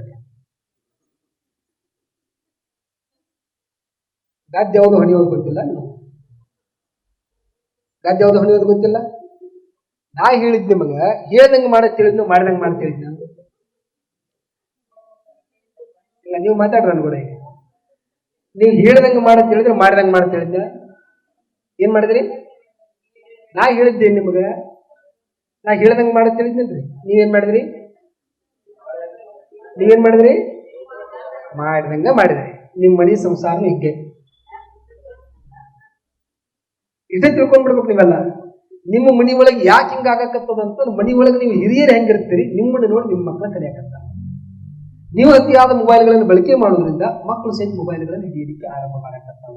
ಅದಕ್ಕೆ ದಯವಿಟ್ಟು ಮನಿ ಒಳಗೆ ಹಿರಿಯರಾಗಿರ್ತಕ್ಕಂಥವ್ರು, ನಿಮ್ಮ ಮಕ್ಕಳು ನಿಮಗೆ ಅಂಜಬೇಕಾಗಿತ್ತು, ನೀವು ಸಂಸ್ಕಾರವಂತರಾಗಬೇಕಾಗಿತ್ತು ಅಂತಂದ್ರೆ, ನೀವು ಮಕ್ಕಳಾಗಿರ್ತಕ್ಕಂಥವ್ರು, ತಂದೆ ತಾಯಿಗಳಾಗಿರ್ತಕ್ಕಂಥವ್ರು, ನಿಮ್ಮ ತಂದೆ ತಾಯಿಗಳಿಗೆ ತಗ್ಗಿ ಬಗ್ಗಿ ನಡೆಯುವುದನ್ನು ಕಲಿಯಿರಿ. ನಿಮ್ಮ ತಂದೆ ತಾಯಿಗಳಿಗೆ ನಮಸ್ಕಾರ ಮಾಡುವುದನ್ನು ಕಲಿಯಿರಿ. ನಿಮ್ಮ ತಂದೆ ತಾಯಿಗಳಿಗೆ ನೀವು ನಮಸ್ಕಾರ ಮಾಡಾಕತ್ತೀರಿ ಅಂದ್ರೆ ನಿಮ್ಮ ಮಕ್ಕಳು ನಿಮಗೂ ನಮಸ್ಕಾರ ಮಾಡಲಿಕ್ಕೆ ಆರಂಭ ಮಾಡ್ತಾರೆ. ನೀವು ತಾಯಿ ಆಗಿರ್ತಕ್ಕಂಥವ್ರು ಅತ್ತೆಯನ್ನು ಬೇಯುವುದು, ಮಾವನನ್ನು ಬೇಯುವುದು, ಕಟ್ಕೊಂಡಿರ್ತಕ್ಕಂಥ ಪತಿಯನ್ನ ಮಗನ ಮುಂದೆ ಬೇಯಲಿಕ್ಕೆ ಆರಂಭ ಮಾಡಿದ್ವಿ ಅಂತಂದ್ರೆ ಮಕ್ಕಳು ಸಹಿತ ಅವು ಬೇಯಲಿಕ್ಕೆ ಆರಂಭ ಮಾಡಕತ್ತಾವ. ಅದಕ್ಕೆ ಈ ಸಂಸ್ಕಾರ ಯಾಕೆ ಹಿಂಗಾಗಕತ್ತದ ನಮ್ಮ ಮನೆ ಒಳಗಂತಂದ್ರೆ, ನಾವು ಮೊದಲು ದಾರಿ ತಪ್ಪಾಕತ್ತಾವ, ನಾವು ನೋಡಿ ಅವರು ಸಹಿತ ದಾರಿ ತಪ್ಪಾಕತ್ತಾವ. ಬಹಳಷ್ಟು ಸಾರಿ ನಾವು ಹೇಳೋದು, ನೀವು ಹಿರಿಯರಿಗೆ ಹೆಂಗ ಗೌರವದಿಂದ ಕಾಣ್ತೀರಿ, ನಿಮಗೂ ಸಹಿತ ಆನಂದ ಪಟ್ಟ ಅನ್ನೋದು ತಪ್ಪಿದ್ದಲ್ಲ. ಬಂದಿರತಕ್ಕಂಥ ಸೊಸೆಯನ್ನು ಮಗಳ ರೀತಿಯಾಗಿ ನೋಡ್ಕೊಳ್ಳುವುದು, ಬಂದಿರತಕ್ಕಂಥ ಸೊಸಿ ತಾಯಿ ಅತ್ತಿ ಅಂತಂದ್ರೆ ತಾಯಿ ಬೇರೆಯಲ್ಲ, ಅತ್ತಿ ಬೇರೆಯಲ್ಲ ಅನ್ನೋ ರೀತಿ ಒಳಗೆ ನೋಡ್ಬೋದು. ಅದಕ್ಕೆ ನಾವು ತಮಾಸೆಗೆ ನಮ್ಮ ಮಠಕ್ಕೆಲ್ಲ ಬಂದವ್ರು ಹೇಳ್ತಿರ್ತೀವಿ, ನೀವೆಲ್ಲ ಕೇಳ್ತಿರ್ತಾರಲ್ಲ, ಈ ಹುಡುಗ ಹುಡುಗಿ ನೋಡಿ ಬಂದೀವ್ರಿ, ನಮ್ಮ ಹಿಂದೂ ಧರ್ಮದೊಳಗೆ ಆ ಹುಡುಗ ಹುಡುಗಿ ನೋಡಿ ಬಂದೀವ್ರಿ, ಅದಕ್ಕೆ ಸಾಲ ಒಳಗೆ ಕೂಡಿ ಬರ್ತೈತಿ ನೋಡ್ರಿ ಅಂತ ಇರ್ತಾರ ನಾವು. ಅದಕ್ಕೆ ನಾವೆಲ್ಲ ಕುಂಡ್ಲಿ ತೆಗೆದು ಅದನ್ನ ನೋಡಿದ್ನೆಲ್ಲ ಮಾಡ್ತೀವಿ. ಅದಕ್ಕೆ ನಾವು ಅವ್ರಿಗೆ ಅಂತಿರ್ತೀವಿ, ಹುಡುಗ ಹುಡುಗಿ ಸಾಲಾವಳಿ ನೋಡುವುದಕ್ಕಿಂತ ಮೊದಲ ಅತ್ತಿ ಸೊಸಿ ಸಾಲಾವಳಿ ಕೂಡಿ ಬರ್ತಾವೆ ನೋಡು ಅಂತ ಇರ್ತೀವಿ ನಾವು. ಹೌದೇನು? ಅತ್ತಿಯ ಸೊಸಿ ಚೆನ್ನಾಗಿದ್ರು ಅಂತಂದ್ರೆ ಇವ್ರಿಬ್ರು ಚೆನ್ನಾಗಿದ್ದೇ ಇರ್ತಾರೆ ಅವರು. ಮತ್ ಆ ತೆರಿಗೆ ಸೊಸಿ ಕೆರಿಗೆ ಇವು ಬಾರಿಗೆ. ಈ ಬಹಾರ್ ಅಂಗಡಿಗಳು ಜಾಸ್ತಿ ಆಗ್ಲಿಕ್ಕೆ ಕಾರಣ ಮನೆ ಒಳಗಿರುವಂತ ತಾಯಿಂದರ್ ನೀವು ಜಾಸ್ತಿ ಆಗಿ ನೀವು ಆ ಕಾರಣಕ್ಕೆ ಆಗ್ಲಿಕ್ಕೆ ಇರ್ತೀರಿ. ಅದಕ್ಕೆ ನಾವು ಹೇಳೋದು ಇಷ್ಟೇ, ನಾವು ಮನೆ ಒಳಗ ಯಾವ ರೀತಿಯಾಗಿರ್ತಕ್ಕಂಥ ಸಂಸ್ಕಾರಗಳನ್ನು ರೂಢಿಸಿಕೊಳ್ತೀರಿ, ನಿಮ್ಮ ಸಂಸ್ಕಾರಗಳ ನಿಮ್ಮ ಮಕ್ಕಳು ಮೊಮ್ಮಕ್ಕಳಿಗೆ ಅದು ಬೆಳೆಯಲಿಕ್ಕೆ ಸಾಧ್ಯ ಆಗ್ತದೆ ಅನ್ನೋದನ್ನ ಅರ್ಥ ಮಾಡಿಕೊಂಡು ಪ್ರತಿನಿತ್ಯನೂ ಸಹಿತ ನಾವೆಲ್ಲರೂ ಸಹಿತ ಧ್ಯಾನವನ್ನ ಮಾಡುವಂತ ಪ್ರಯತ್ನ ಮಾಡಿ. ನಮ್ಗೆ ಇಲ್ಲಿ ಮಾಡಕ್ಕಾಗೋದಿಲ್ಲ ಅನ್ನುವಂಥವ್ರು ಇದ್ದವರು ಸಹಿತ ಕಮ್ಮಿ ಅಂದ್ರೆ ನಿಮ್ಮ ವಯಸ್ಸು ಎಷ್ಟದ, ನಿಮ್ಮ ವಯಸ್ಸು ಎಷ್ಟದ ಅಷ್ಟು ನಿಮಿಷ ಆದ್ರೂ ಕೂಡ ಧ್ಯಾನವನ್ನು ತಪ್ಪಿಸ್ಲಾರ್ದಂಗೆ ಮಾಡ್ತೀವಿ. ಮತ್ತು ಬಹಳಷ್ಟು ಜನರಿಗೆ ನಾವು ಈ ಧ್ಯಾನ ಮಾಡಕತ್ತಾಗಿಂದ ನಮ್ಮ ಒಂದಿಷ್ಟು ಸಂಕಲ್ಪಗಳಿದ್ದು ಆ ಎಲ್ಲ ಸಂಕಲ್ಪಗಳಿಗೆ ಈಡೇರ್ತಕ್ಕಂಥ ಉದಾಹರಣೆಗಳನ್ನು ಬಹಳಷ್ಟು ಜನ ಅನುಭವಗಳು ಹೇಳ್ತಿರ್ತಾರೆ. ನಾವು ನಿಮ್ಗೆ ದೊಡ್ಡ ಬಂಗ್ಲೆ ತಗೋಬೇಕಂತ ಮಾಡಿದ್ದೀವಿ, ಒಂದು ಸೈಟ್ ತಗೋಬೇಕಂತ ಮಾಡಿದ್ದೀವಿ, ನೀವು ನೌಕರಿ ಆಗ್ಬೇಕಂತ ಮಾಡಿದ್ದೀವಿ, ಇವೆಲ್ಲ ನಮ್ಗೆಲ್ಲ ಕೆಲಸಗಳು ಈಡೇರಾಕತ್ತಾವ ಅಂತ ಬಹಳಷ್ಟು ಅನುಭವಗಳ ಮಾತುಗಳು ನಮ್ಮೆಲ್ಲ ಕೇಳಿರ್ತಕ್ಕಂಥ ಉದಾಹರಣೆ. ಧ್ಯಾನ ಮಾಡೋದ್ರಿಂದ ಯಾಕೆ ಸಂಕಲ್ಪಗಳು ಈಡೇರ್ತಾವ ಅನ್ನೋದಕ್ಕೆ ಅದೂ ಒಂದು ಹೇಳ್ತೀನಿ. ನಮ್ಮ ದೇಹದೊಳಗಡೆ ಆತ್ಮ ಎಲ್ಲೈತಿ ಅಂತ ಕೇಳಿದ ತಕ್ಷಣ ಏನ್ ಹೇಳ್ತೀವಿ? ಎರಡು ಹೃದಯದ ಮಧ್ಯಭಾಗದೊಳಗ ಅಂತ ನಾವು ಹೇಳ್ತೀವಿ. ಎರಡೂ ಹೃದಯದ ಮಧ್ಯಭಾಗದೊಳಗಡೆ ನಮ್ಮ ಆತ್ಮ ಐತಿ ಅಂತಂದ ಮೇಲೆ ಪರಮಾತ್ಮನ ಒಂದು ಅಂಶ ಯಾವುದು ಅಂದ್ರೆ ನಮ್ಮ ಒಳಗಡೆ ಇರತಕ್ಕಂಥ ಆತ್ಮ. ನೀವೇನು ಉಸಿರನ್ನು ತೆಗೆದುಕೊಳ್ತಿರಲ್ಲ, ಉಸಿರು ಎಲ್ಲೂ ಟಚ್ ಆಗುವುದಿಲ್ಲ, ನೇರವಾಗಿ ಒಳಗಡೆ ಆತ್ಮನಿಗೆ ಹೋಗಿ ಟಚ್ ಆಗ್ತದೆ, ಹೊರಗಡೆ ಬರ್ತದೆ. ಯಾವ್ಯಾವ ಚರ್ಮಕ್ಕೆ ಎಲ್ಲಿಯೂ ಸಹಿತ ಟಚ್ ಆಗ್ಲಾರ್ದಾಗ ಸುಮ್ಮನೆ ಒಳಗಡೆ ಹೋಗ್ತದೆ, ಹೊರಗಡೆ ಬರ್ತದೆ. ಅದಕ್ಕೆ ನೀವು ಏನು ಒಂದು ಸಾರಿ ಉಸಿರನ್ನು ತೆಗೆದುಕೊಂಡು ಉಸಿರನ್ನು ನಿಲ್ಲಿಸ್ರಿ, ಒಳಗಡೆ ಹೃದಯದ ಉಸಿರನ್ನು ತಡೆ ಹಿಡ್ಕೊಂಡು ನಿಮಗೆ ಆಗಬೇಕಾಗಿರುವಂತ ಒಂದು ಕೆಲಸವನ್ನು ಹೇಳ್ಕೊಡ್ರಿ. ಹೇಳ್ಕೊಂಡು ಆದ್ಮೇಲೆ ಅದ್ರ ಪ್ರತಿ ದಿವಸ 48 ದಿವಸ ಬಿಟ್ಟು ಬಿಡ್ಲಾರ್ದಂಗೆ ಅದು ಒಂದೇ ಸಂಕಲ್ಪ ಇಟ್ಕೊಂಡು ಧ್ಯಾನ ಮಾಡ್ಕೊಂಡು ಹೋಗ್ರಿ. ನಿಕ್ಕಿ 48 ದಿವಸ ಒಳಗಾಗಿ ಆ ಸಂಕಲ್ಪ ಈಡೇರತಕ್ಕಂಥ ಸಾಕಷ್ಟು ಉದಾಹರಣೆಗಳು ನಾವು.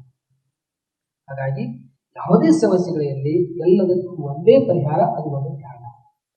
ಅವೆಲ್ಲವೂ ಸಹಿತ ಮತ್ತಿಲ್ಲಿ ಎಲ್ಲರೂ ಕೂಡಿದಾಗ ಟ್ಯೂನ್ ಹಾಕಿರ್ತಾರೆ, ಮತ್ತು ಮನೆಯೊಳಗೆ ನಾವು ಇರಂಗಿಲ್ಲ, ಹೆಂಗ್ ಮಾಡೋದು?